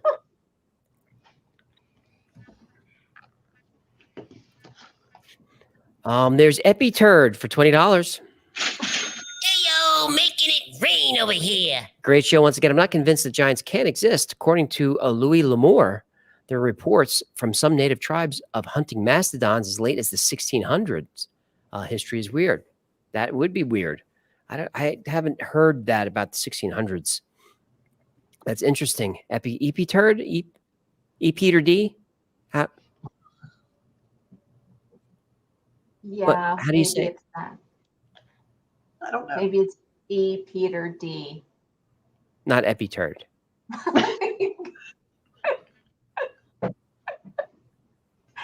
It might be. JC Christmas for $19.99. And Yahtzee! Thanks for supporting the channel, human. Great episode. How about the clay for Mayan blue paint only found in the state of Georgia? Of course, the pre-Columbians traded with each other. Of course, they traded with each other. It almost seems crazy now to think they didn't. YO Dog 7 loves the show, loves the channel. We watch every minute all the time, telling all of our friends about it as well. Spreading the word. All right, I think I've got another story here. Oh yeah, that's a weird one.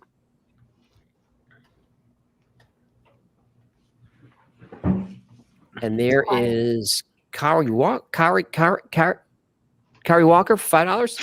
Cha-ching, baby! How does the Smithsonian lose so many remains? They really should do something about that. Awesome episode. Keep on keeping Thursday nights amazing. Yeah, they're clumsy. Everything that we want to know about, they keep losing the records. Odd. G. Felds. Cool episode, felt acknowledged. Well, I'm glad. There's Joshua Johnson for $50. Won't you tip me?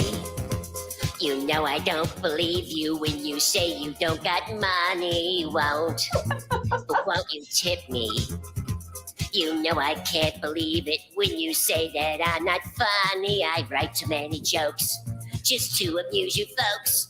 You better super chat me or I'll just keep singing. Won't you tip me, human? Won't you tip me? Oh, whoa, whoa, whoa. Won't you tip me, human? Won't you tip me? Whoa, whoa, whoa, whoa.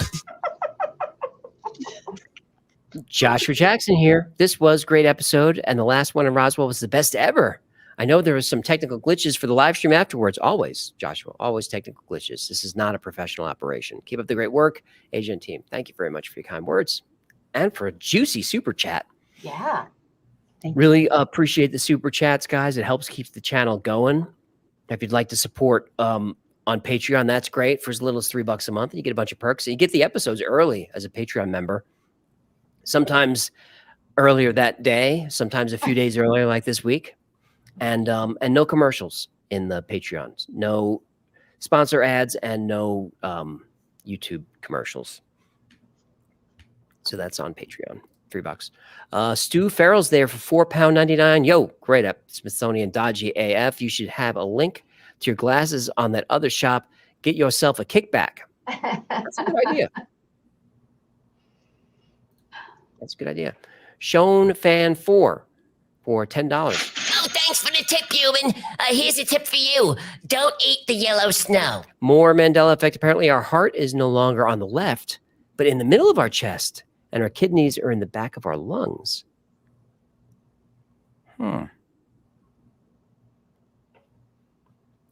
Is Shoe Fan right about that? Shonen Fan? Shonen?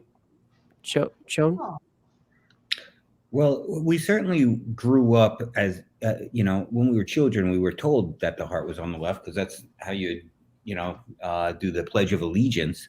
But, and that's why your hand was over your heart.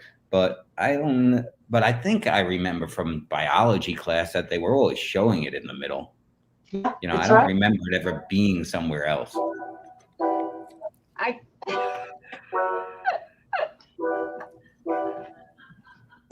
Tell me something I don't know. Where's Gino? Oh shit, where he go? Look at all those Ginos. I don't know. So many. Oh shit, where he go? So many Ginos. Betting at the regular scenes, worldwide travel fiend with the green. Jack hair, he's the bone who bears. Big bushes change smell, thaw the air. Hey, hibbity dobbity dobbity doo. Where's Gino? Yeah, that's who. And yeah, it's true, cause that's a dude he cares about. He brings around them vibes and this souls up.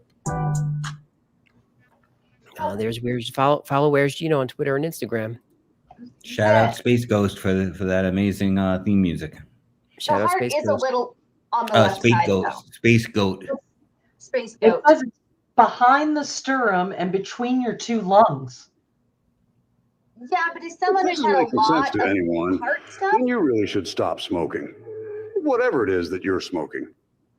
Yeah, like when they check your heart, like when you go to have like echocardiograms and stuff, it's mostly. Well, I thought we had moved on from where the heart is, but I guess we were still pursuing it. Go ahead, we're moving on. No, we were pursuing it. I didn't know that we were pursuing it. All right, so where is the heart at? Victoria said, and now I'm done. Go ahead. No, it's even though it's thought to be on the left side. Show us on the doll where the heart is. Well, you took my doll, but let's see. Oh. On the monkey. Where's the monkey's heart? Right around in here. Behind your sternum and between your two lungs. I don't like the way that you were touching the monkey before. Well, you told me to show you. Yeah, but I didn't tell you to. I didn't tell you to. I was in the middle. None of that was happening. Those are so cute. I have the third one, but I dropped him and broke his foot. Oh. So I have to hide his foot. Footless monkey. There's Samantha Brady. Thank you for $4.99. Dude, thank you for the tip. This human knows what's up. Could you try calling the Smithsonian and recording their reactions like you've done with topics in the past? Great show, my husband and I love you guys. Thanks, Samantha. Yeah, I could do that. I don't want to troll too hard. But yeah, we did do that. I called the Smithsonian on the Grand Canyon episode. There's Brady Hunter, $5. I love the show. I tell everyone about y'all. I think you said Brady. It's Brandy. Oh, is that Brandy? Brandy, yes. She's a fine girl. I'm sorry, Brandy. She's a fine girl.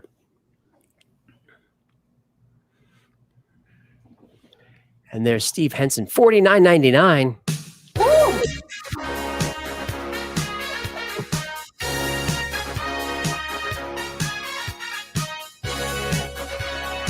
Uno, dos, tres, cuatro. Human, I want you to know I said human. Thank you for all the dough tipping, as I'm sure you will find. Always is a good time. Ooh, ooh, ooh, it's fun to tip the F-I-S-H. It's fun to tip the F-I-S-H. You guys have getting that pretty synchronized at this point. Yup. That's coming Not along. me. All right, I want to go over this article. Do you guys want to? Where'd Gino go? Yeah. Oh, there he goes. Steve Henson says, "Love the content. Your delivery is awesome. Your channel's my favorite. I've watched all your content twice or more. Can't wait to get my plushie. Thanks for all you do." This plushie? This one? Oh, don't be a sheep. I mean, it's $29.99. Is that what it's $29.99? Mm-hmm. I would have just said $30. Can I change it? We can't even change it with them, right? We're not changing it. It's $29.99. $29.99. Mm-hmm. That was the hard line. And thank you for letting me have that win. You're welcome. You're welcome. All right. I want to talk about this article. You guys want to stay up or do you want to take a break? There she goes. There she goes. All right. There they go. All right. This came across just 2 days ago. And we were talking about Planet X in tonight's episode. And Planet X still kind of controversial. But that's a theory that there's a large planet out past Jupiter. I mean, past Pluto.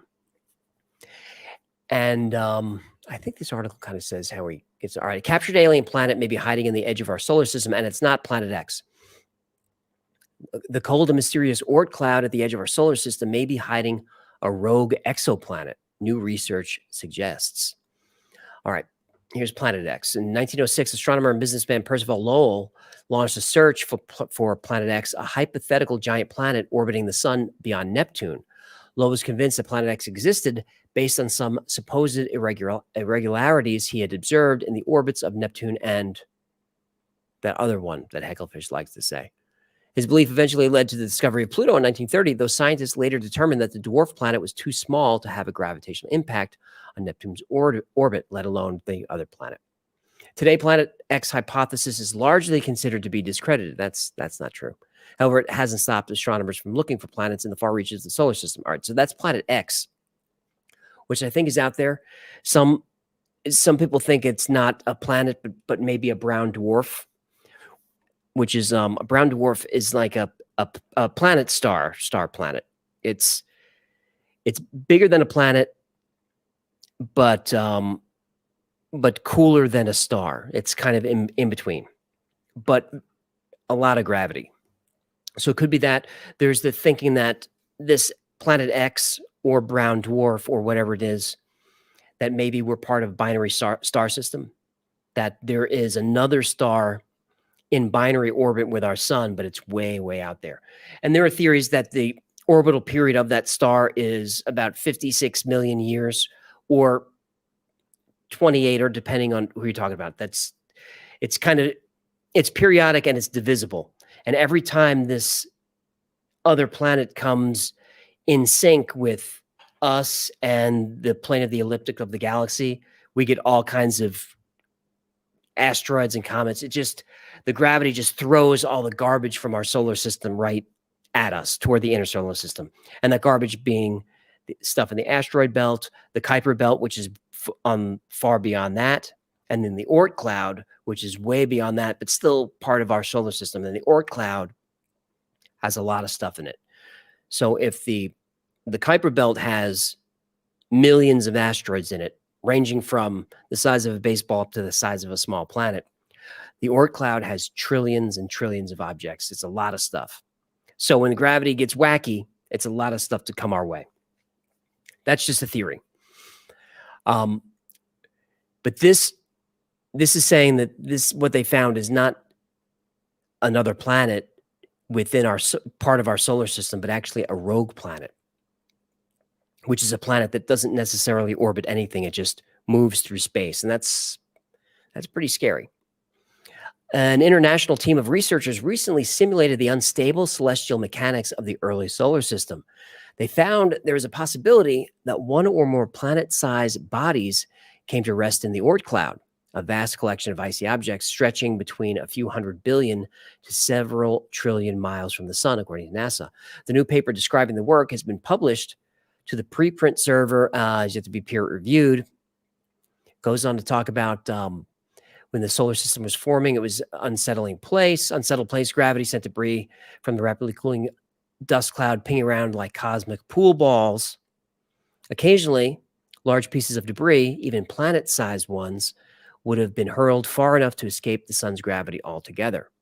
Scientists have observed such rogue planets wandering around in distant solar systems.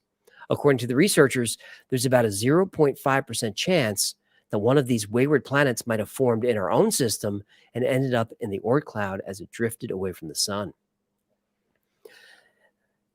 The team calculated it's slightly more likely that a rogue Neptune-like planet from another solar system was snagged by the sun's gravity and came to rest somewhere in the Oort cloud. I think we've got it. Yeah, it's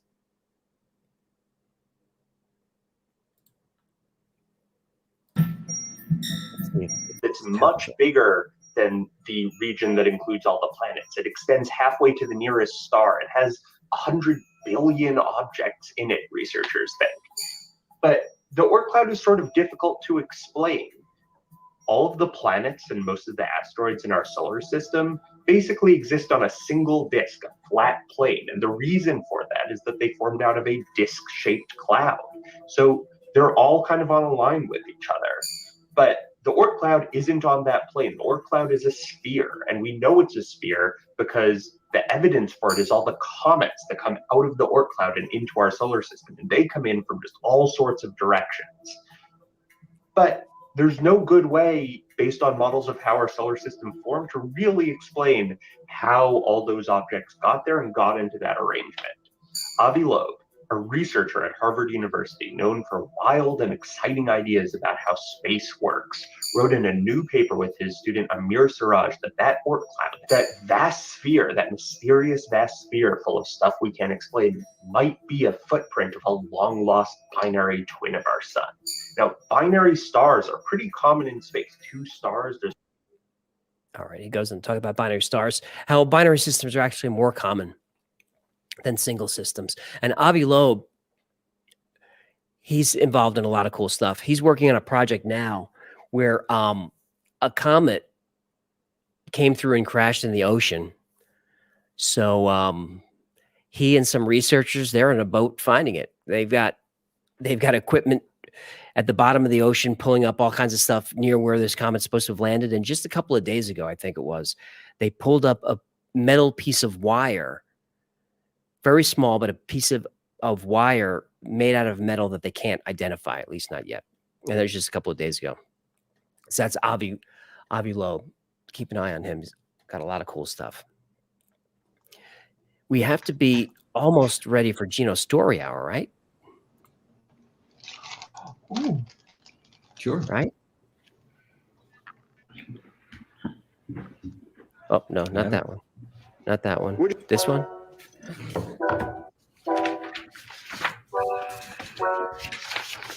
Do we have any media supporting your story? Oh, sure. And am I running that media or someone else running it? Someone else is. Oh. Someone else Unless you is. got, unless you have it. I mean, do you have it? In the folder that you told me to put it in. Okay. AJ, do you have that? Let me look in the show prep folder. Right, that's where I'm looking. This live stream is so unprofessional. Really, what are you even doing? News of the week. No, I don't see stuff in there. Don't worry about it. I'll handle it.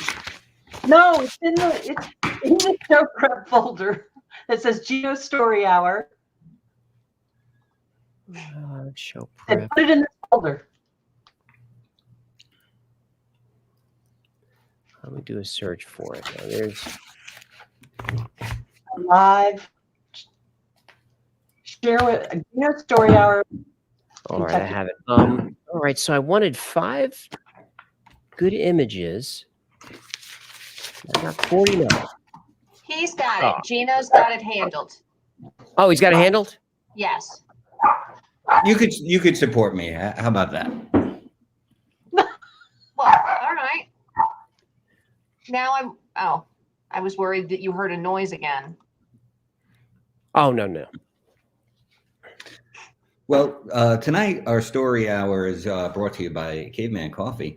Go get your Y files, roast 51, Java 51 at cavemancoffeeco.com. Use the promo code Y files. So tonight we're going to be talking about the Kentucky Goblins. The Kentucky Goblins is a story that's one of the original stories for alien stories that people have talked about for years as being one of the most original sightings of aliens, or possibly cryptids. I guess as the story unfolds, we could make that decision. The story takes place in Kentucky, Kelly Hopkinsville, which is close to the Mammoth Cave system, where there's been a lot of activity, paranormal and UAP type of activity. And our story takes place way in the past, 1955. August 21st, 1955 is day. Is that not far enough in the past for you guys? I mean, it's in the past, but I don't know that I'd say way really, in the past. well, really, UFOs and UAP sightings didn't really start gaining popularity till after Roswell. So we're only talking about 10, 15 years after Roswell. So like every good story, it starts out, it was a hot and humid night in the middle of the woods in Kentucky. And our scene is Mrs. Langford's tobacco farm. Her name's Glennie. She's there with her 3 young children, and her 2 children from a previous marriage who were adults are there with their wives and one of their brother-in-law. And their friend, Billy Ray Taylor, was visiting them. Now, they knew Billy Ray because one of Glennie's sons, his name is Elmer, his nickname was Lucky, was a good friend of Billy Ray. Now, they worked together in the traveling carnival circuit. So they were carnies together who were kind of known for playing pranks on each other, which, is how the story kind of originates, that they think that this could be a prank. But there's a lot of eyewitnesses to this, 11 people in the house. So it's, again, a story that has long been told as one of the most important alien sightings because of how many adults there were that witnessed it. And what happened was, they're in a farmhouse. It's a 3-room farmhouse, and there's no running water in the farmhouse. So they're playing cards after dinner, and as a good guest, Billy Ray says, "I'll go out and fetch some water from the well that's outside." So he goes outside, and he's walking out to the well, and he's from Pennsylvania. He doesn't know the area at all, and so he doesn't have any kind of point of reference of where he is or anything like that. He goes out to the well, and he looks up, and he sees what is described as a white silver cylinder shaped UFO that he sees streak through the sky. So it streaks through the sky, and it has a tail behind it that's all the colors of the rainbow, is how he described it. So now we have this UFO that glides across the sky and then hovers where it is and then goes down. So now it's about a quarter mile from where they are. So from where he's standing. So it's on another person's property as far as he could tell. So he's, dumbfounded by what he sees. So he goes back inside and starts telling the other 10 people there what he's seen. Now, of course, since him and Lucky have been known to play pranks on each other, they assume that he's either playing a prank or maybe he's seen a meteor or something like that. Since this is August, we're right after the Perseids meteor shower, which so he it is possible that there are meteors in the area, and that's what he saw streaking through the sky, of course. However, with what happens next, it's hard to say that it's a meteor. So they're discussing, hey, what could he have seen? Could he have seen a meteor? What else could this have been? But he wants to go investigate it, and he's asking Lucky, who's his buddy, hey, come out with me and take a look. And Lucky says, we're not going to walk around in the middle of the dark onto my neighbor's property and start looking around for aliens, because that's a good way to get shot in the middle of Kentucky. So about an hour goes by. It simmers down. Again, he's just seen something in the sky. So about an hour goes by, and the dog starts going crazy. So since this is a farmhouse, Lucky, who's the owner of the dog, is concerned with what's going on outside. So Lucky goes outside to see what's going on with the dog, and he's looking for his dog. And all of a sudden, and he's out there with Billy Ray, and all of a sudden the dog darts back past them and goes and cowers underneath the house. So now they're wondering, hey, what's going on here? What could scare the dog? By the way, I have my own media. So this is what Lucky saw in the sky there. Okay.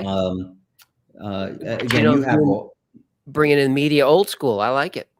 You do have all this available in that folder, but I'll do it the old-fashioned way. All right. So now the dog runs and hides, and they're scanning around trying to figure out what's scaring the dog, and they see some movement on the tree line. So they're looking to see what it is, and they see some kind of hominid, some kind of human-ish shaped thing, but they're not sure what it is. So they run back inside to get their guns. Of course, we're talking about Kentucky. These guys are armed to the teeth. They don't play around here. So they run inside, and Glinny, the owner of the house, is now afraid because she thinks they're playing a prank, but all of a sudden they're grabbing guns. There's kids in the house, and now she's telling them, hey, stop with this prank. It's silly. And they're trying to say, no, there's something out there. So Glinny goes outside with them, and she sees this thing. The way that they were described was they're 4 feet tall with a large head and really big ears and two glowing yellowish eyes that are on each side of the head. They did some descriptions of them, again, that you have in your media, but I'll show you how they were described and written out the next day.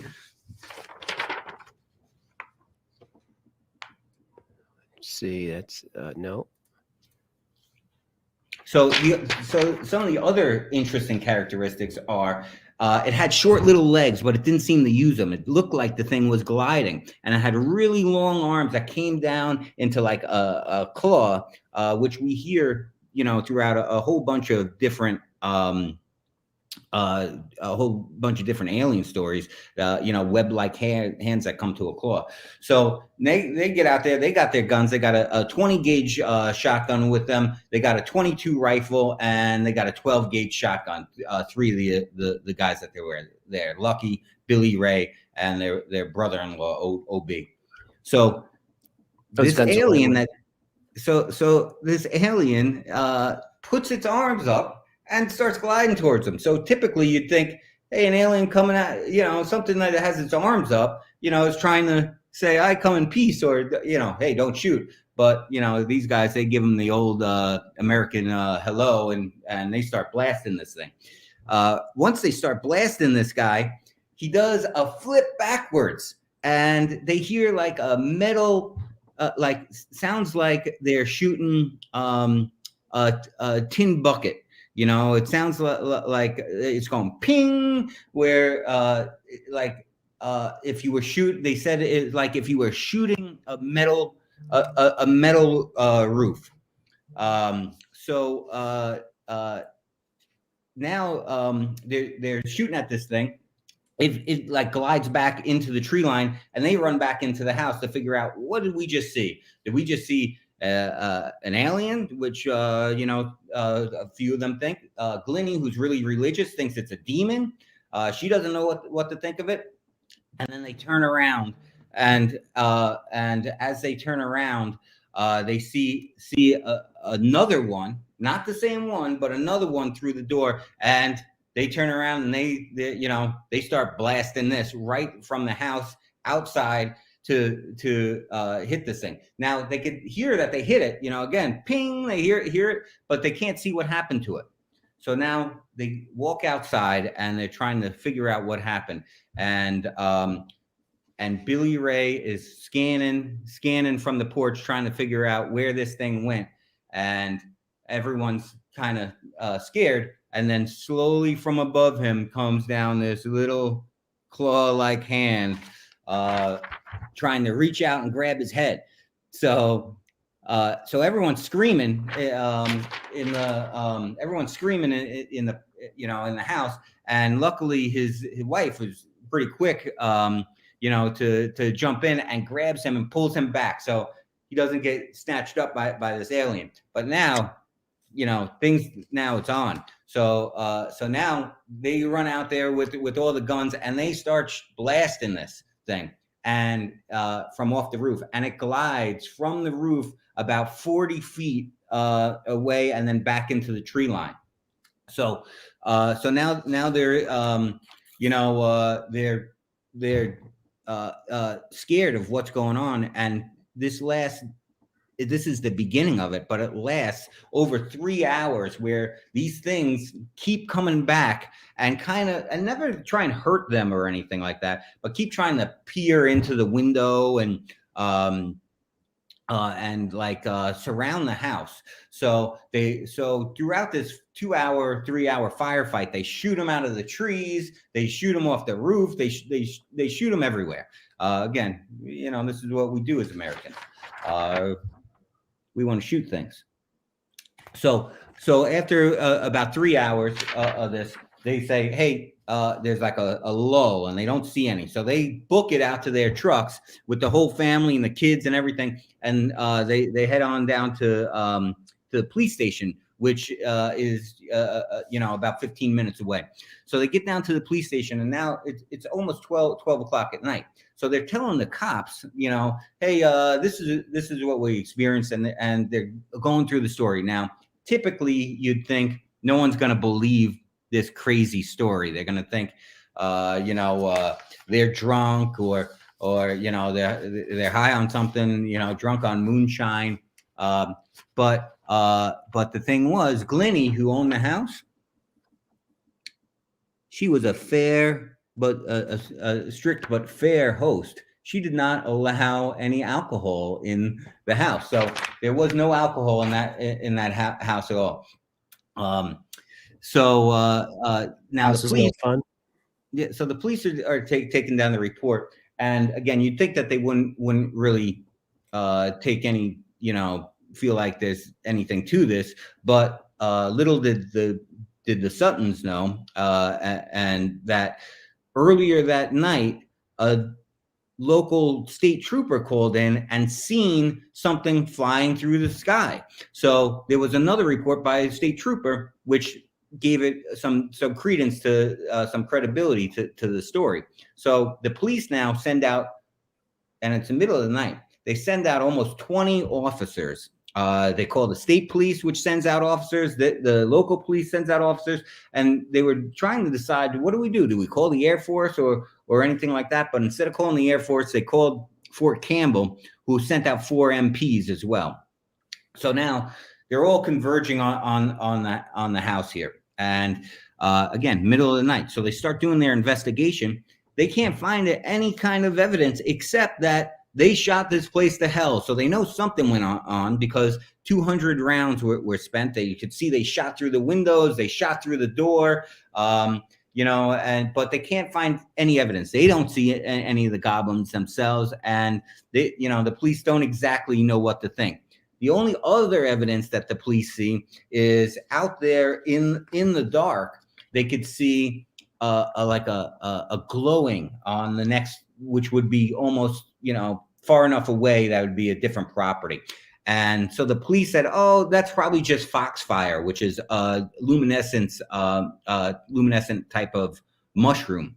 So, which is really disappointing, because if this happened to you and the police come to you, I'm not going to accept that they just say, oh, it's probably foxfire. I would say, get out there. You got 20 police here. What are we doing here? Let's get out there and figure out what this is. Bring back some mushrooms, and let me make sure that it's some glow-in-the-dark mushrooms.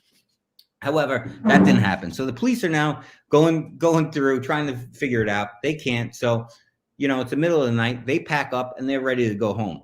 Now, Billy Ray and his wife also leave at the same time as the police, because, what else are they going to do? They can't find anything. There's nothing else going on. They haven't seen these goblins again.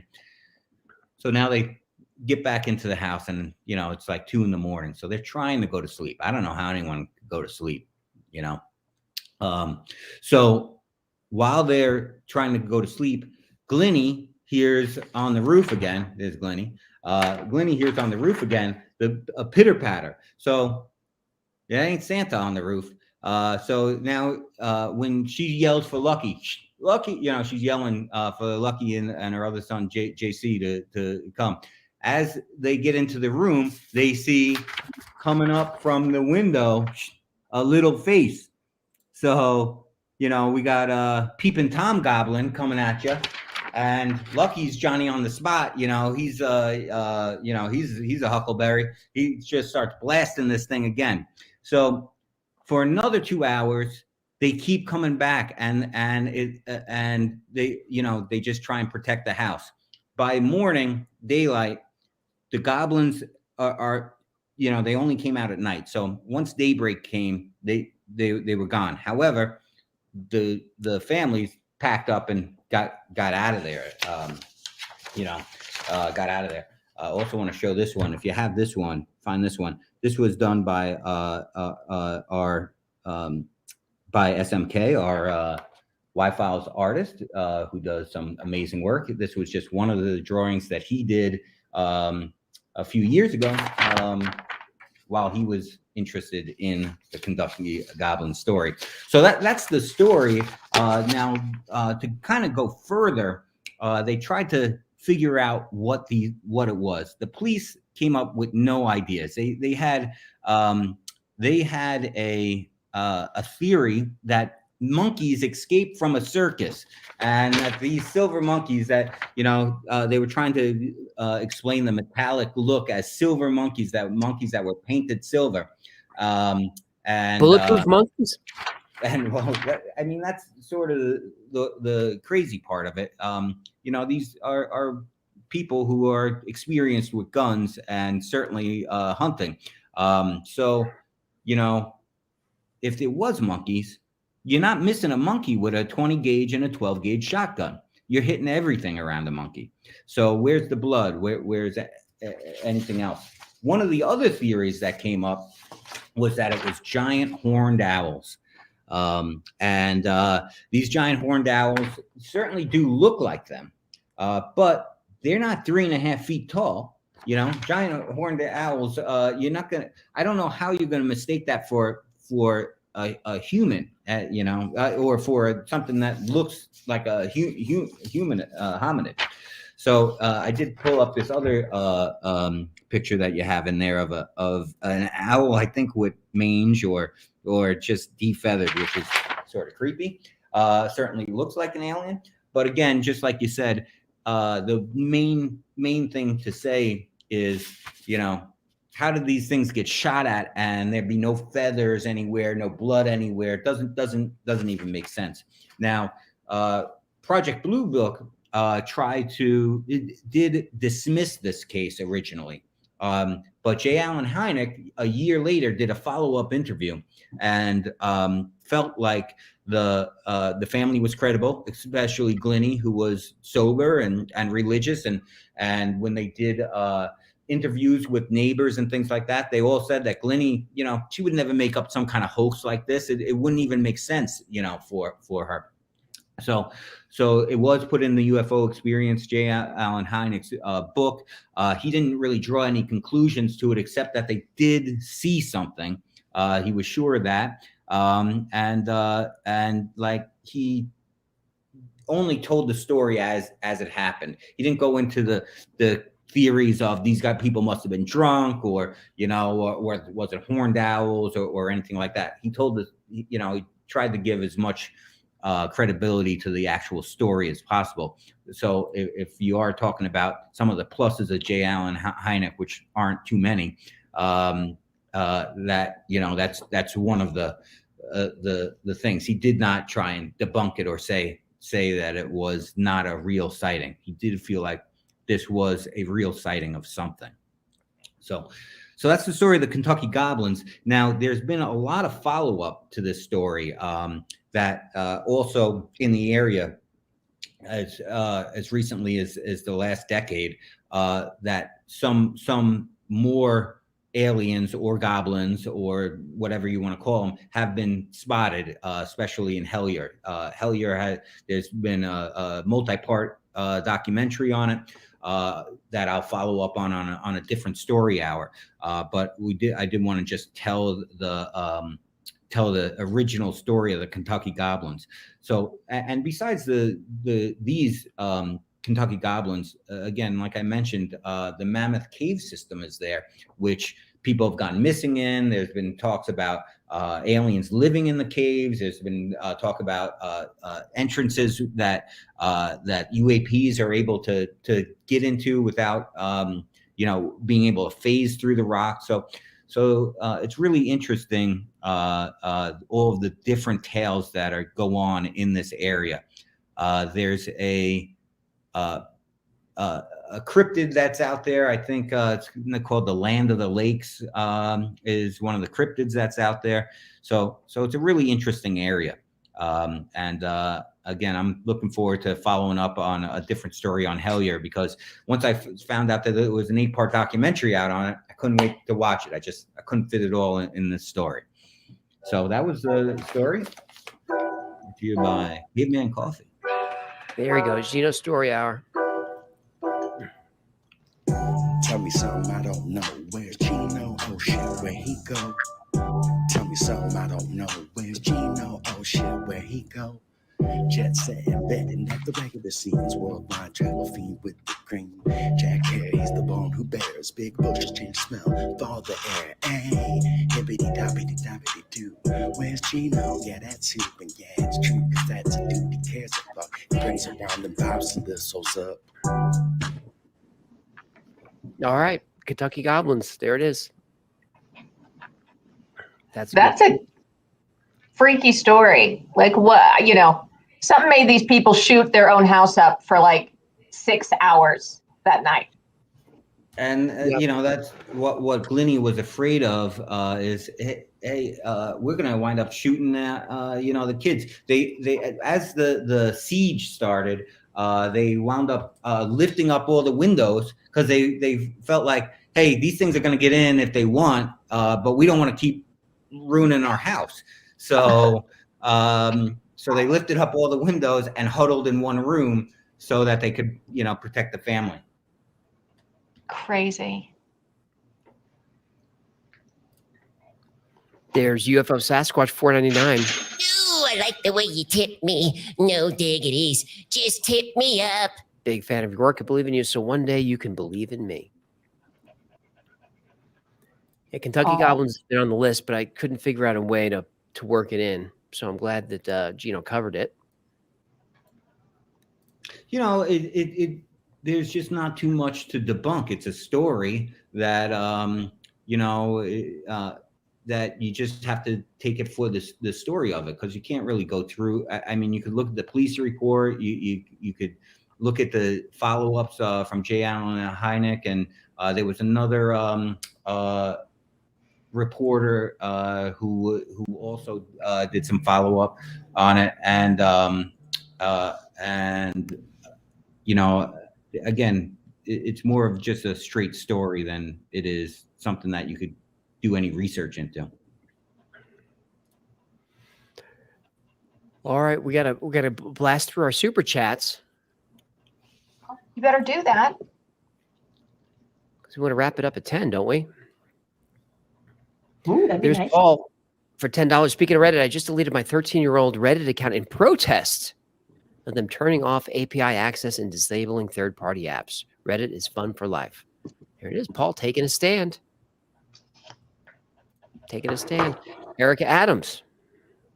Shout out from KY. Great episode this week and every week. Best channel on YouTube. Love you guys. And Hecklefish. I lean toward aliens too. Now this is an idea I can get behind.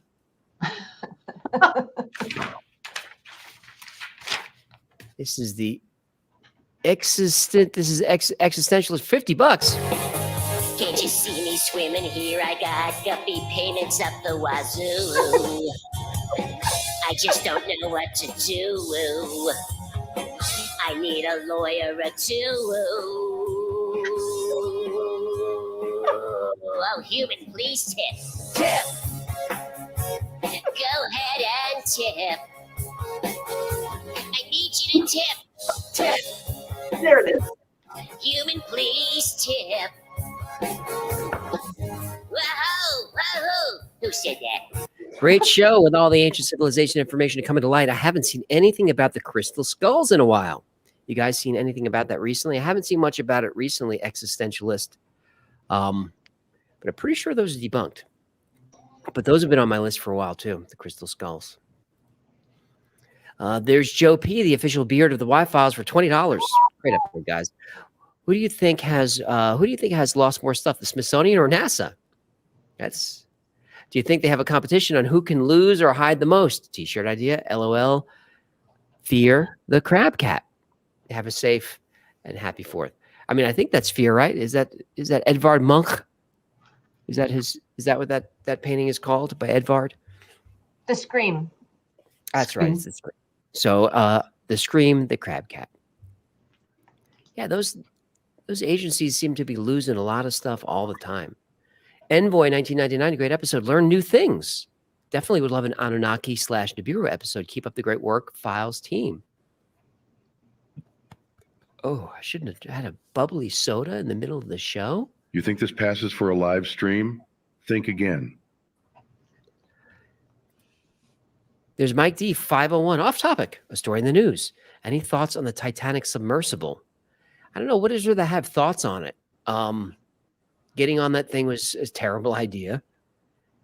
But I guess the people couldn't know that, the guy was out of money and maybe took advantage of a couple investors.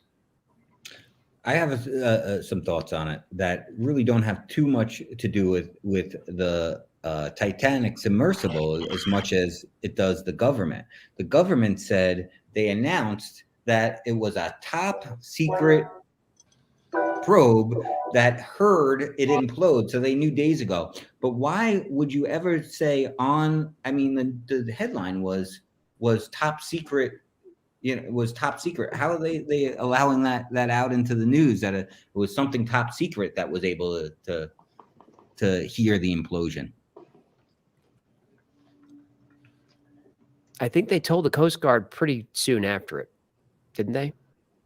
And if they did tell them pretty soon after, then why the 3 days of us all holding our own breath, worried that they aren't going to get oxygen on Thursday? Well, wasn't the Coast Guard notified, and then they were sent to the place where they thought they heard the sound? I know this has become a little politicized, but I think that's what it really happened. Yeah, you're conflating two stories, though. One is the sound of the tapping that they thought they heard. The other is the sound of the implosion. They announced that so that's when the tapping is when they sent the Coast Guard out. The implosion is what was heard on the top secret government sub that, you know, that everyone is saying. And again, I don't have any verification on this, but everyone is saying they knew almost instantly that the sub imploded. All right, that's the thoughts on the Titanic submersible. Don't get on that. TCG Metal Z, $5. Yes, thank you, human. You know the deal. Any thoughts on the David Grush UFO whistleblower video and everything around that? I think I covered that earlier. TCG Metal G. I think he's disinfo.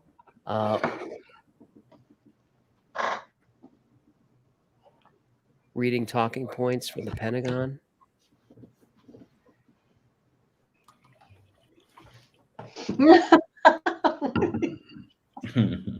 I don't like that he keeps hearing noises. I know. Somebody in the chat said it's the ants. Like Ant-Man. They're probably carrying all the crap out of our studio. Well, to go back for a second, I really think that there is a possibility. Hang on. Is everything okay? Everything's fine. We're covered. Okay. All right, I think I'm going to let you guys go because we've got to get through these super chats. Running out of time. Okay. Bye. All right, there they go. The Dude 87, $5. Hey, AJ, great show. I want to give a shout out to Amanda and Ash, who are new fans of the show. Hey, Amanda. Hey, Ash. Welcome to the Madhouse. Glad you made it. Appreciate that, dude. Longtime supporter of the channel. Blue Box. Cha-ching! I appreciate the tip, human. Time to hit the tables, baby. Blue Box 77 for 20 Canadian. Male genetic diversity collapse study recently published. 1 male to 17 females worldwide about 6,000 years ago corresponds very closely to biblical time to Adam. Nephilim? Study on genome research. I have not seen that study, Blue Box, but that's interesting. 1 male to 17 females. That's a lot of chatter. Just Explored for 5 Australia, my favorite YouTube channel. Thanks for the awesome work. Inspires me to work harder on my channel. Keep at it, Just Explored. It's harder than it looks. Ron Romero for $2. Joining Patreon once I figure it out. Fair enough. Patreon's a great way to support the channel. For as little as $3 a month, you get all kinds of perks. You keep us going. And we should give Patreon members got early access to the Hecklefish plushie. So they were the first ones to get it. So appreciate the support. What Chef 10 Australian. Hey, my nephew George turns 21 on July 4th. He's a big fan of Hecklefish and the entire channel. Any chance of a happy birthday message? Thanks, guys. What Chef, you could email me and we could and I'll do my best to get that for you. It's not a promise, but if I see the email, I'll definitely get it to you. But I got to see it. There's Melissa Taylor, $5. Do a Crab Cat plushie next, please. We're going to do a Crab Cat plushie. But it's not a talking one, right? It's just a... I think it's probably just a regular one. We don't know what he says. Okay, you're starting to freak me out. I'm not a fan of it either. Is the door locked? Of course it's locked. Is there anything in the parking lot? Anything? Like a cars? Like a Sam Squanch? People. Well, there's cars and stuff. It's like a knocking.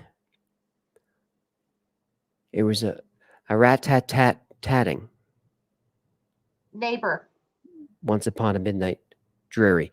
No, it doesn't sound like the neighbor. It's unsettling. Hey, Katie's there for $4.99. Yay! So happy you're hitting the recent space developments and Planet X theories. I'll make some popcorn for Hecklefish. Space geeks forever. We love space geeks. She loves space geeks. There, you heard it from her mouth. Bola, 1999. Kappa, Vigara, and Garuda Bell both outdate our history. They also exceed my ability to pronounce. I don't know those. Bola. Dylan Young, 410 Canadian, would love to see an episode on UFO alien disinformation and your take on Grush and Luis Elizondo and a docu-series interviewing military officers. I think that's all disinfo. Grush and Luis Elizondo, both intelligence community. And once you're in intel, you never come out. Davina Weaver, $5. I want to know if other countries had the same contact with UFOs as the U.S. does, or if it's as big a conspiracy as here in the U.S. Allegedly, the first craft recovered was actually in Italy. But who knows the truth? But it was recovered in Italy just after the Second World War, so 1945, and then the U.S. stepped in and took everything. That's that story. Professional contrarian, a whistleblower who doesn't get fired is more likely an authorized leaker. Agreed. 100% agreed. From Thought, $5. He wasn't nervous in the pre-interview video. There are 2 interviews he did. I haven't seen those. Paul is there for $20. Aliens are disinformation for them being demons / in league with the devil. Biological entities are much less threatening than demonic spirits. Much of the evil in today's society can be traced back to their efforts.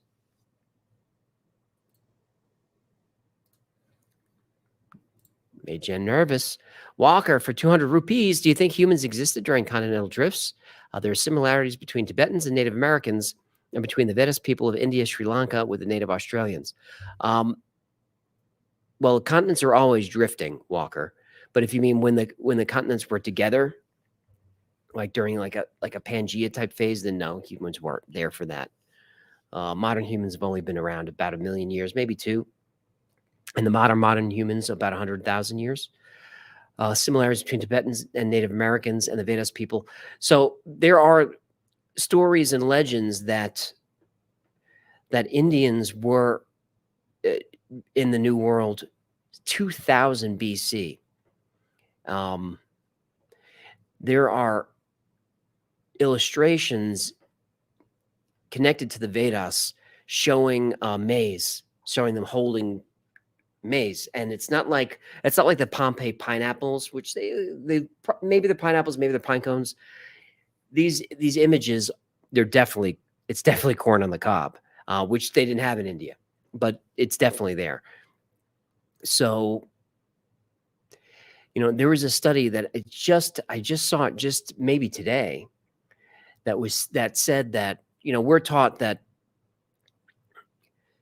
man comes from Africa and then spreads out.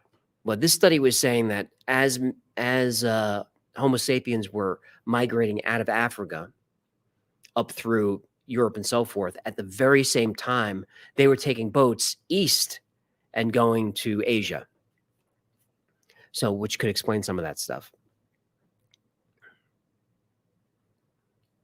But great topic. Cheapest big spender. Got my Wi-Fi shirts. All right. Appreciate the support. Justin Billingsley, $4.99. We learned of mounds in school because there's a huge one in the neighboring town, Moundsville, West Virginia. It's where I grew up on the Ohio River Valley. I would hope that they would teach that down there. I mean, when you could look out the window and see it, you got to ask the teacher, like, are we ever going to talk about that? But New York, we didn't have that. The only mounds we had were the Staten Island dump. Bohemian Bees is the official beekeeper of the Y-Files. Hello from the Y-Files' favorite beekeeper. One of my favorite episodes tonight. Definitely looking forward to an Anunnaki episode. And I guess what are those? Those are bees. Those are bees? Yeah, it's their wings. Is the white sure part. Those are bees? They're facing the left.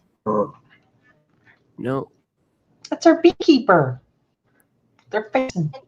Somebody said something in the comments that I think is probably very true. You may be hearing fireworks in the neighborhood because it's so close to the 4th. No? No. Okay. But I do appreciate everyone looking out. It's fine. Everything's fine. Everything's probably going to be fine. Don't do that. I wish the upstairs could lock. But we're locked down here. Looking forward to moving it to the new studio. It's a little bit more secure. Yes. what you said.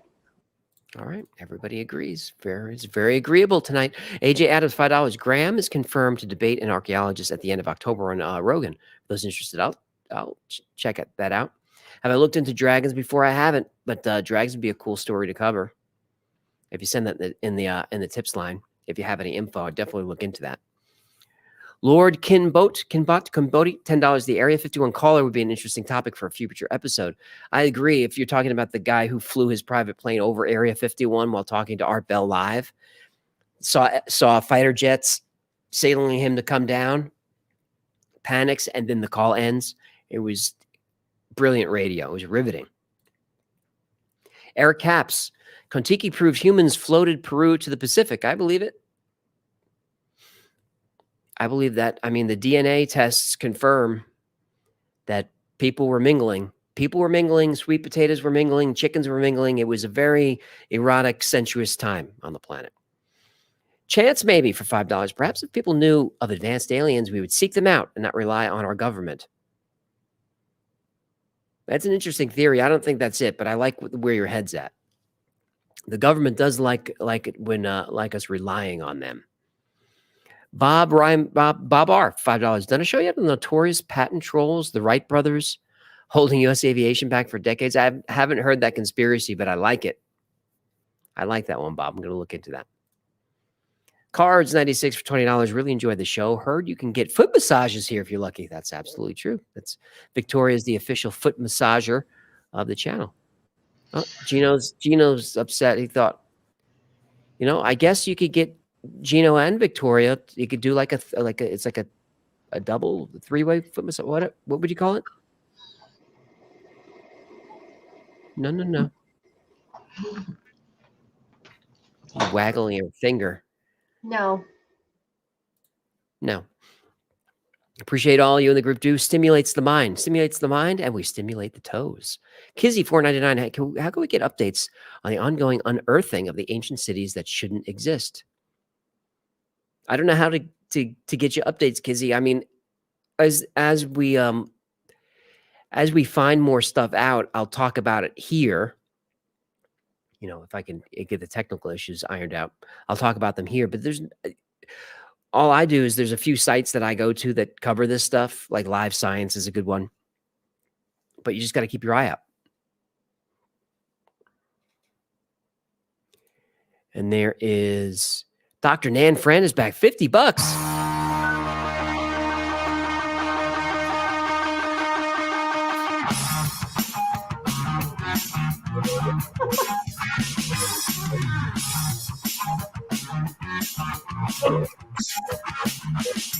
I just want to celebrate another day of swimming.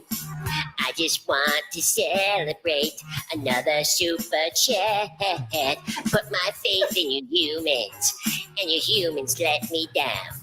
Then you give me a shekel and it turns my heckle frown upside down. Aww. I just want to celebrate, yeah. Another day of swimming.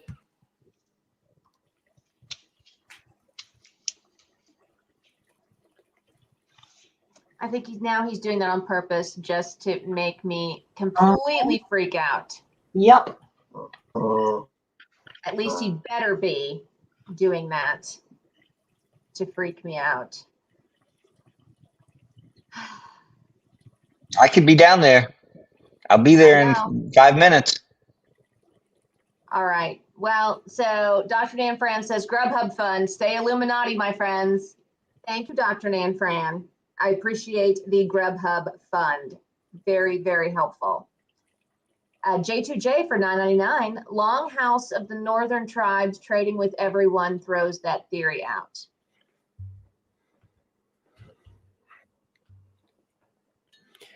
Don't worry. If something goes down here, you're going to hear it. The microphone stays on even when I'm working on my Philosopher's Stone. I know. So you'll hear, if something goes down, you'll hear it. Unless it's CIA, then you ain't going to hear shit. But they're not going to assassinate somebody on the live stream. That's assassinate. I thought we were getting paid off. Where's the billion? I know. Just bribe me instead. You don't got to whack me. Every man has his price, and mine isn't as high as you think.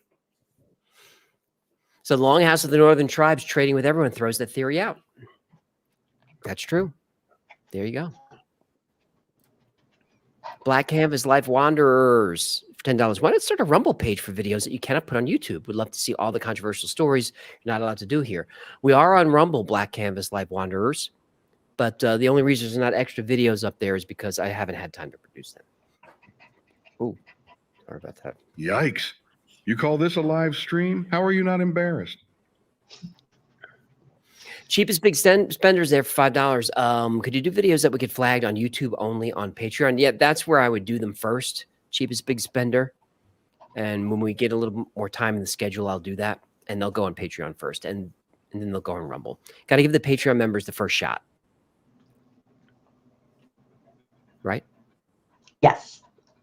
All right, everyone very agreeable up there. Matt Cook, $5. Do you think in our lifetime they will change the history books with regards to archaeology or just keep saying all the scientists are crazy people? The second one, Matt. They don't like to change history books. 929. They did for the Tartaria.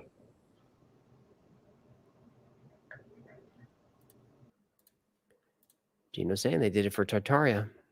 That is incorrect. Patrick Webb for $20. That's what I'm talking about. How much money can we collect to offset a demonetized World Trade Center 7 episode? The whole channel, Patrick. The whole channel. More than $20. But I like where your head's at. Kyle Martin, Albuquerque. Socorro, New Mexico, 1964. Lonnie Zamora, UFO landing, unsolved mysteries covered. Least contested UFO landing in history. Love you, Fish, Alien Cowboy. Alien Cowboy. I am familiar with that landing, Kyle. That is a good one. Doty's talked about that one. Ryan for $10. Familiar with Skinwalker Ranch? I am. The Native American tribes local to that basin liken serpents to portals. Meteor crash site and electromagnetic anomalies UAP just like Skinwalker Ranch. That's true. Skinwalker does have all that stuff. And same with the mounds, the effigy mounds. Ryan, 1999. Thank you for the awesome work you guys do. An episode I've always wanted to see will be one covering the Franklin scandal and the Franklin cover-up. Basically, Epstein before Epstein. Crazy stuff. I don't know that one, but if it's Epstein-esque, I can't do it here. No, it's risky enough for me to say his name, but we're on the live stream and YouTube lets you get away with a lot more here. It doesn't seem to affect the channel. Although stats are down lately, so maybe I am saying too much. But Ryan, I got to be careful. I know you're an anarchist, but I got bills to pay. Gordon Lamb for $20. Any plans to do a video on Jeffrey Epstein? For FYI, scientists just found a new corridor in one of the pyramids using muon detection. I need to look that up. That's cool. They probably won't let anyone get in there, but that's interesting. Epstein video? No, absolutely not. Get demonetized. I mean, the people, half the people in charge of demonetizing on Google and YouTube went to the island, right? Keith, Achille? No, I'm just kidding. I know your name is Ikley. Enjoy the episode. Love the voiceovers. Well, who do you use for those? Can't wait for the stuffed hecklefish. This one right here. You can get this. You can get your own at shop.thewildfiles.com. It's only $29.99. I will be a strict but fair lord of these lands, and my serfs will come to idolize me. I don't know if that's coming through the microphone, but I think it is. And that's a great way to support the channel. Stuffed Mr. Naughty Body Pillow for Tasha next. All right. Also, try out Strange New Worlds. Awesome stuff. Be safe, be kind. I've watched a little Strange New Worlds. Not bad. I love the voiceovers. Tonight for voiceovers, we used Ethan Hawke, Matthew McConaughey, Art Bell, Danny DeVito, and Ian McKellen, Sir Ian, helping out. For Shiggles and Gits Gaming, $20. Love your channel. Would love to see an entire video on Anunnaki and Nibiru. So much interesting stuff to unpack there. I agree. We're definitely going to do that one. Stefanos Rizos, MD, Fake Hog. This is for Hecklefish's dental bills. All right. Whoa, this is one smart human. Are you sure you're not pot goldfish? Paul is back for $20. We do not have dinosaur bones. We have fossils of dinosaur bones. Fossils are when minerals leach into a bone and turn it into rock. Bones will fall apart after a few thousand years if they don't fossilize. That's true. And Gino likes that theory. Gilchrist Muir for 10 pounds. Loving your work since the early days. I miss that panda. Did you defenestrate him? I'm in Bonnie, Scotland. How about a vid on the Loch Ness and Loch Morar monsters? Sure, something was once down there. I guess we could cover that. I feel like Loch Ness, that's been covered quite a bit. But people do like him. People like Nessie, don't they? Cat, you get up. He doesn't want to. Where are you? Do you hear He him? can't hear me. He can't hear me. Yes, he hears you. He turned over and he purred. There's the travel vet for $10. Tell Hecklefish I want my $20. I'll tell him, man, but thank you for the 10. J2J 999 billion-year-old humans. The church, his, and covered it up. Billion-year-old humans, huh? Sauce? Give me some sauce, man. R-Doll C68 is back. Similar thing happened with RFK. 2 shots from behind. Assassin was in front, and all those bullets were accounted for. Smells like Hecklefish's bowl. Is that true? Is that? I know the story is that it was Sirhan killed Bobby, but I didn't know the shots were they from behind. I forget.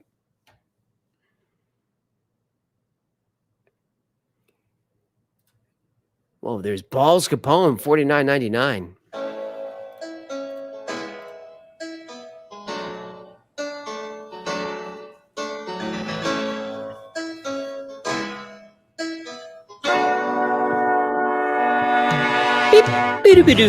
I know it sounds fishy, but I just can't stand the pond.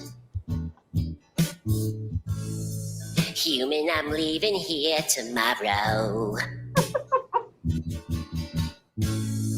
It seems to me I'm headed for bigger things. But I got bad credit, so banks won't let me borrow. No. That's why I'm begging. I'm begging for you to tip me. Yeah. Oh, yeah. Balls Capone. Does Hecklefish do gig work? I'd really like to get him on the next Balls Capone album. When we're not making the rock and roll noise on Thursday night, we're watching the Wi-Fi's. Love y'all. Yeah, he could do some backup singing for you, Balls Capone. Jen likes the name of the band. It's good. You say it. You say it. No need. All right. David C's back for 1999. I think the lesser talked about RFK assassination is even more intriguing than JFK. Sirhan trial, the Rosicrucians, the woman in the polka dot dress. Wi-Fi is the best show on YouTube. That is interesting stuff. And look at the simulation pulling those right together for us like that. We haven't talked about RFK on the After Files ever, and now it shows up twice. Delphi 33333 for $20. Yes, wiggle it just a little bit. I say wiggle it. Thanks for the tip, human. Love you guys. What a talented, fun group of folks. Thank you. You're welcome. Kevin Cherry, 1999. My boys Austin and Aaron, along with Anna, Austin's girlfriend. A lot of A's, right? In this family, except Kevin. Austin and Aaron, along with Anna, Austin's girlfriend. Love the show. Thank you again. Thank you for dedication and extensive research. Maybe an episode about the Missouri Spooklight. It's coming. Is that Missouri Spooklight in the Spooklight episode? It is. That we had to backburner that because of Joe Scott. It's not his fault. It's not his fault, right? No. The devil and God are raging inside me. $50. I'm a goldfish. In a steel bowl I swim. I wanted a tip. I wanted a tip. cover Aleister Crowley's influence on music and potential spiritual connection to the Loch Ness Monster. I'd like to cover Aleister Crowley, but his story would not be YouTube friendly. No. Would not be YouTube friendly.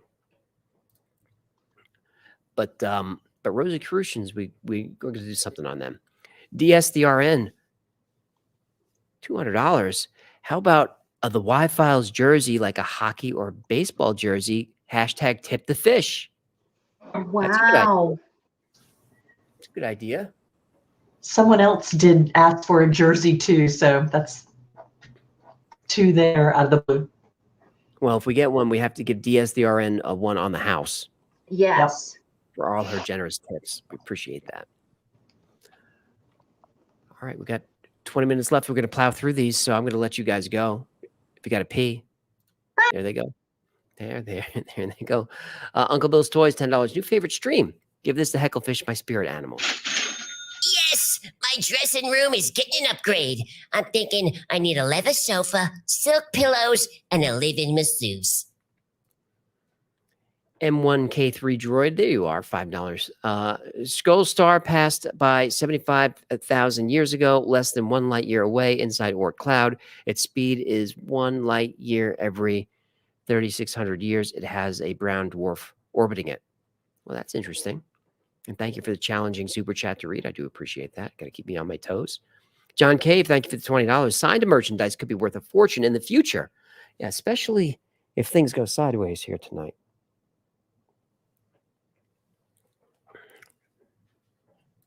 Be fine. Be fine. What's the worst that can happen? Katie's back. I can't tell you how much I appreciate AJ presenting scientific information. I was born a space geek. You explain complex ideas so well. I use you to teach my homeschooler. Keep pushing and asking why. Oh, that's cool. J2J, hockey jersey. Here's a C note. You got it, J2J. It's coming. Oh, hang on. Hang on. Super chats are moving fast. I got you. Amphibious ones there, $5. Just because. Cuddly Choya. There's Mary for $10. Can you tell us how AJ and Gino became friends? Are you guys brothers? You look alike. You want to tell the origin story about how we came to be? I'm not going to talk about that. Neither am I. We're brothers, so no origin story there. That's fit for air, right? We don't. Right. Right, she says. See, she's very agreeable tonight. Michael F for 10 Australia. My favorite YouTube channel. Any thoughts on a CE5 episode? I don't know CE5, but I'm going to take a quick look at that.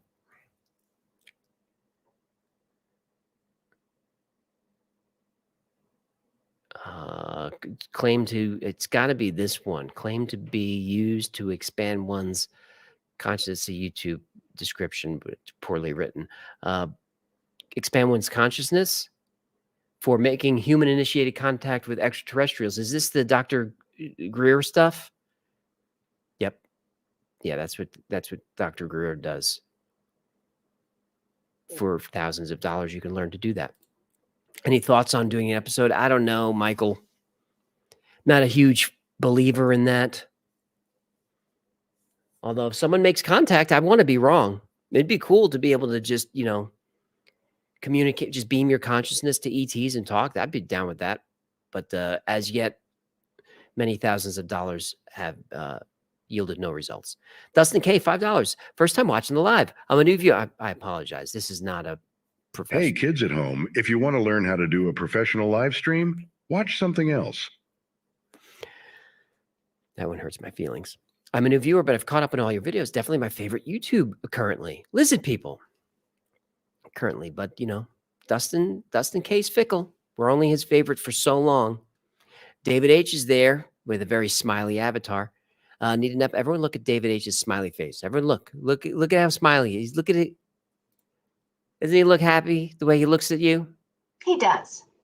He does. An episode solely about Anunnaki. Just ordered a kecklefish. AJ Show rocks. Thank you, David. Appreciate the support by ordering a fish. Hecklefish talking plushy Hecklefish doll, as that's what he calls it.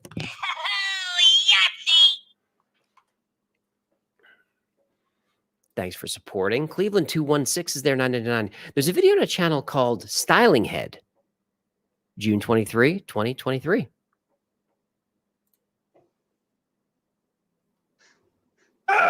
It would seem that I ordered myself a ticket to Kooky Town on the Crazy Train. I hope they have a cocktail car. I mean, I got to look at it now. I don't know. Do you? Do you really?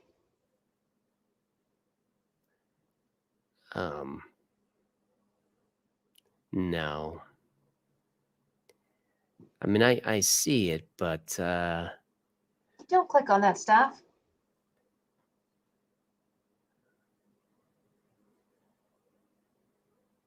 I can't tell what it is. It's a 12-second video, but I better not.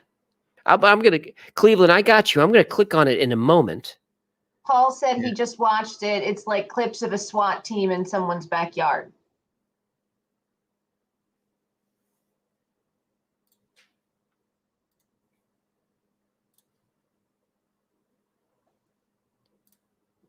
You don't need to watch this right now.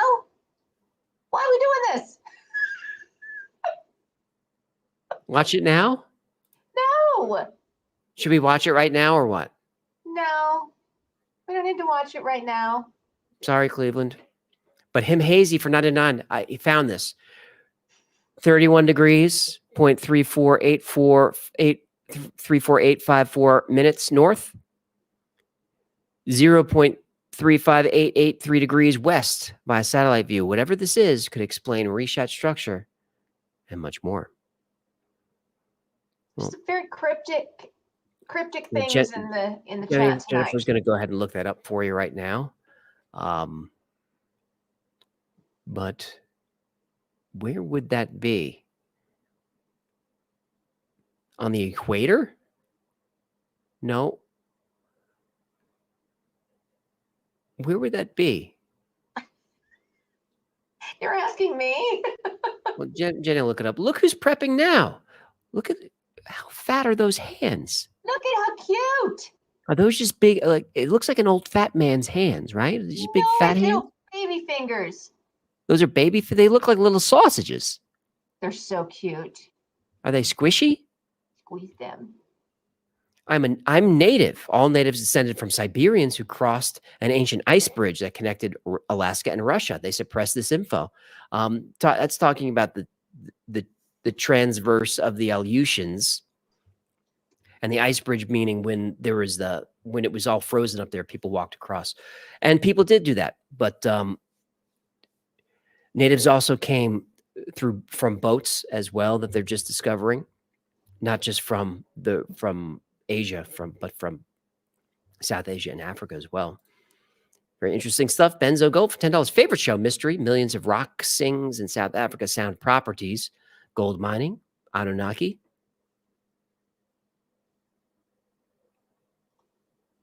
What is he saying? What? All right. There she goes. Well done, as always. Thanks for that, Benzo. Appreciate it. Bikes Beaks for 35 Zars. Could you please look at the Kenny Veach disappearance story? Sounds really interesting. That one's been on the list forever because I really like the story. That's Kenny Veach who finds a cave called the M Cave.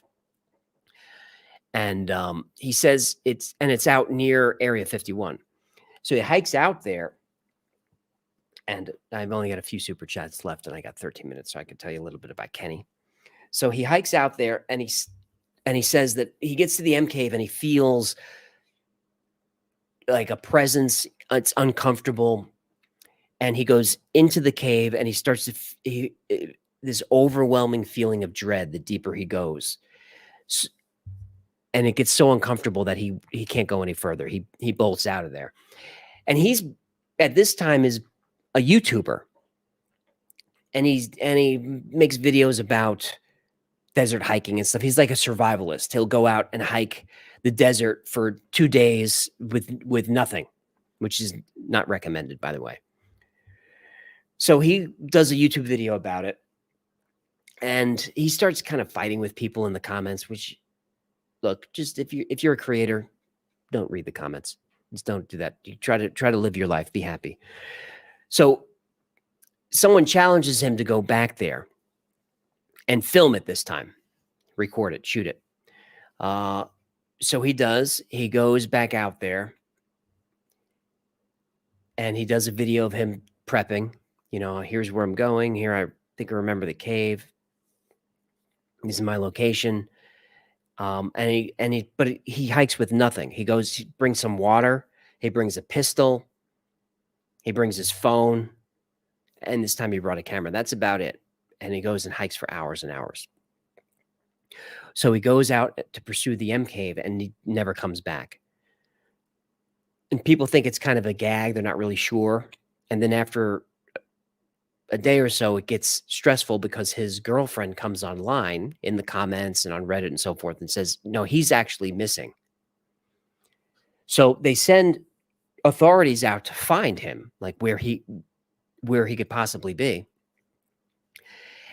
And what they don't find Kenny, but they find a mining shaft out in the desert, which he talked about. They look down the mining shaft that, you know, there's nothing down there. But right on the rim of the mining shaft on the top is Kenny's phone. And that's all that we know of him.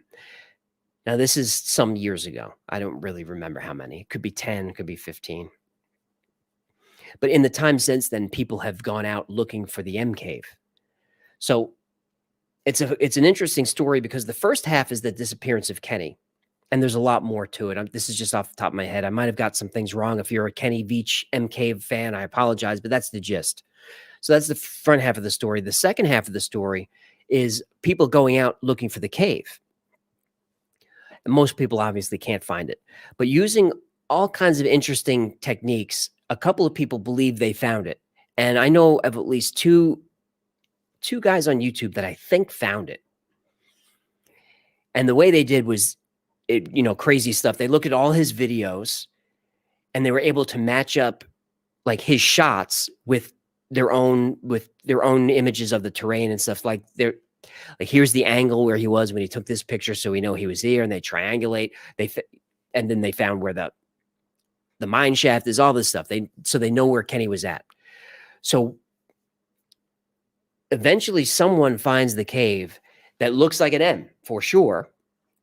Because that's what Kenny said. It looked like a wide M with sharp corners. So the cave is found, what they think is the cave, and it looks like it's been sealed up recently.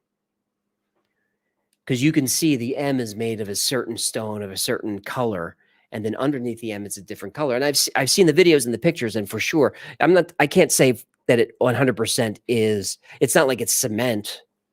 It's rock still, but it looks different. For sure, it looks different. And you can see areas around the opening of the cave that it looks like that those rocks were placed there pretty recently.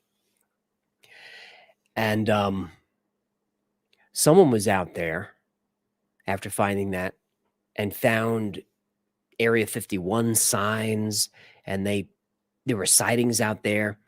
So apparently where the location of the cave is you get up on a crest, you can see into Area 51. You know how it's Groom Lake, it's sort of like a valley. So allegedly from up there, you can see into it. So there's all kinds of weird stuff going on with Kenny Veach and the M cave. So yeah, that's what I'd like to cover. And then I can get more of these details for you. But yeah, that's Kenny Veach, disappeared. Still nothing from Kenny. Arc Punk Comics, thank you for the $9.99. $5 more and you get a private dance. Hey team, our grandfather, a history professor in Mizzou, used to tell us tales about the pygmies and the giants being widely accepted. Then a prominent shift toward denying their existence in the 1920s. I never heard that. We know we got pygmies, but where did the giants go? Christopher Jeremiah, 1999. I'm really enjoying the longer episodes. Thank you. I'm glad you're enjoying them, Christopher. They're killing me. But I'm glad you're enjoying them. I think next week we got to go a little bit shorter. We got to give Big Papa a break. So we'll see. We'll see what happens. I got to start writing it tomorrow. Ay, Dios mío. Oh, it's not professional. Sorry. As far as live streams go, this one is terrible. Just gassy. Just so gassy. Adrian E. Holmes, $5. Oh, let me put you on the screen, Adrian. Sorry. Tartarian mud flood. I tag you on Twitter on a documentary called Stolen History. Yeah, we got Tartaria coming up. That's a new urban legend. Still figuring it out. Gino shaking his head no, but I'll debunk that one for you. You'll enjoy it. Grant for $1.99. Will governments compete to hide ET sightings soon? Will they compete? I don't know, Grant. If I had to guess, I would say that the U.S. and Russia control all that information. And we talk about Roswell, Roswell and all those sightings that we're aware of, the famous ones. But we're Americans, or at least we're in the West. If you're in the UK, you're very familiar with Rendlesham Forest. If you follow UFOs, everyone is. But Russia and the Soviet Union have their own Roswell and their own lore, and have their own film and pictures. There's all kinds of stuff that's happened in Russia over the years. It's very interesting. So if the U.S. can get its mitts on it, it does. Italy right after the war, anything that crashes in Canada, they go grab it. Mexico, same thing, but not as easy for the U.S. to go and grab Russian stuff. So Russia's got their own stuff, and allegedly they have retrieved craft that they're storing as well. There's Koala R. Thank you for the $5 super sticker. No question, no comment, just shekels. Cody D Music. Oh, Cody D Music, $1.99. Would you consider collaborating with Myth or Mythoth? I don't really do collabs, Cody. Maybe something on a live stream, but I kind of just keep the stories. But Mr. Mythos has a good channel. Same topics, same subjects as the Y-Files, but very different vibe. Eric Eric, you need to have a channel on Rumble as a just in case. I do. Y-Files is on Rumble. We're streaming there live right now, in fact. Aren't we? We better check. Rumble.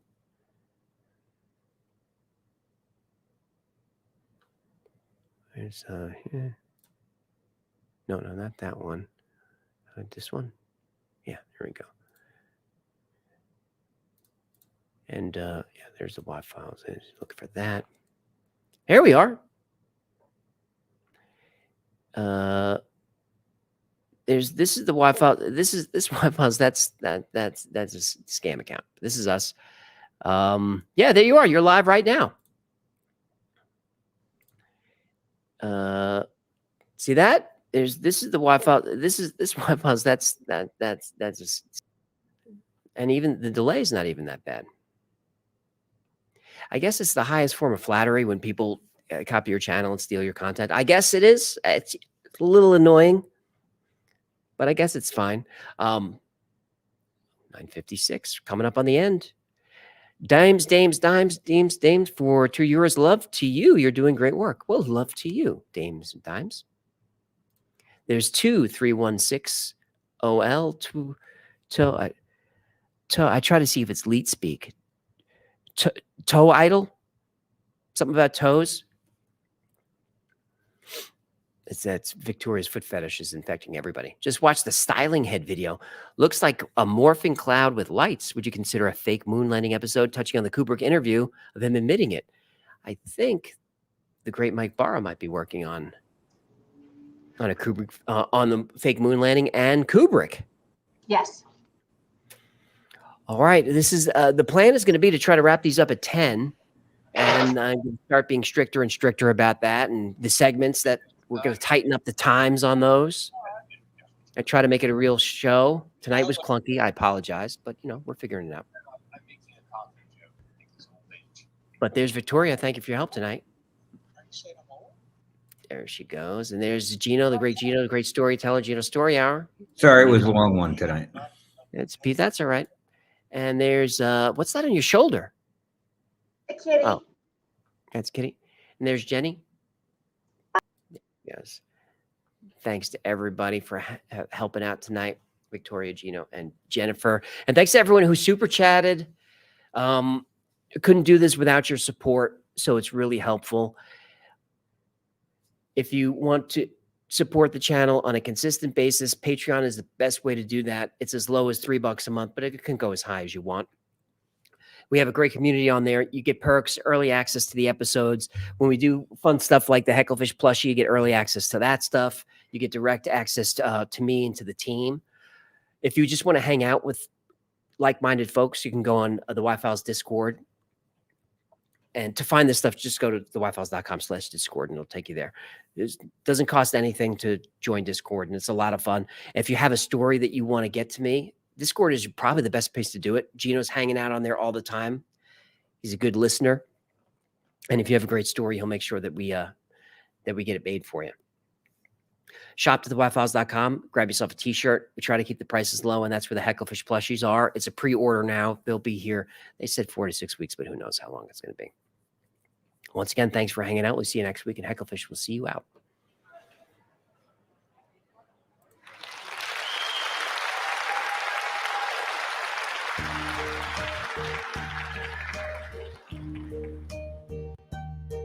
And now the end is near, and so I face the final curtain. My friend, I'll say it clear. I'll state my case, of which I'm certain. I've lived a life that's full.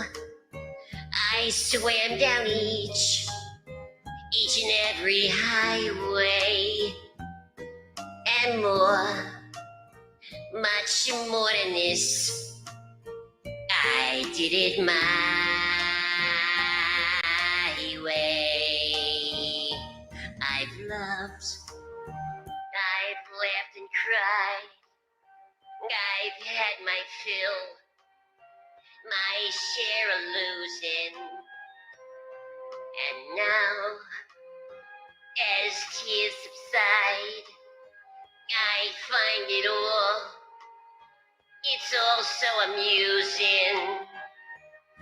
To think I did all that, and may I say, not in a shy way. Oh no, not me. I did it my way. For what is a fish? What has he got? If not himself, then he has not to say the things he truly feels, and not the words of water kneels. Our record shows I took the blows and did it my way.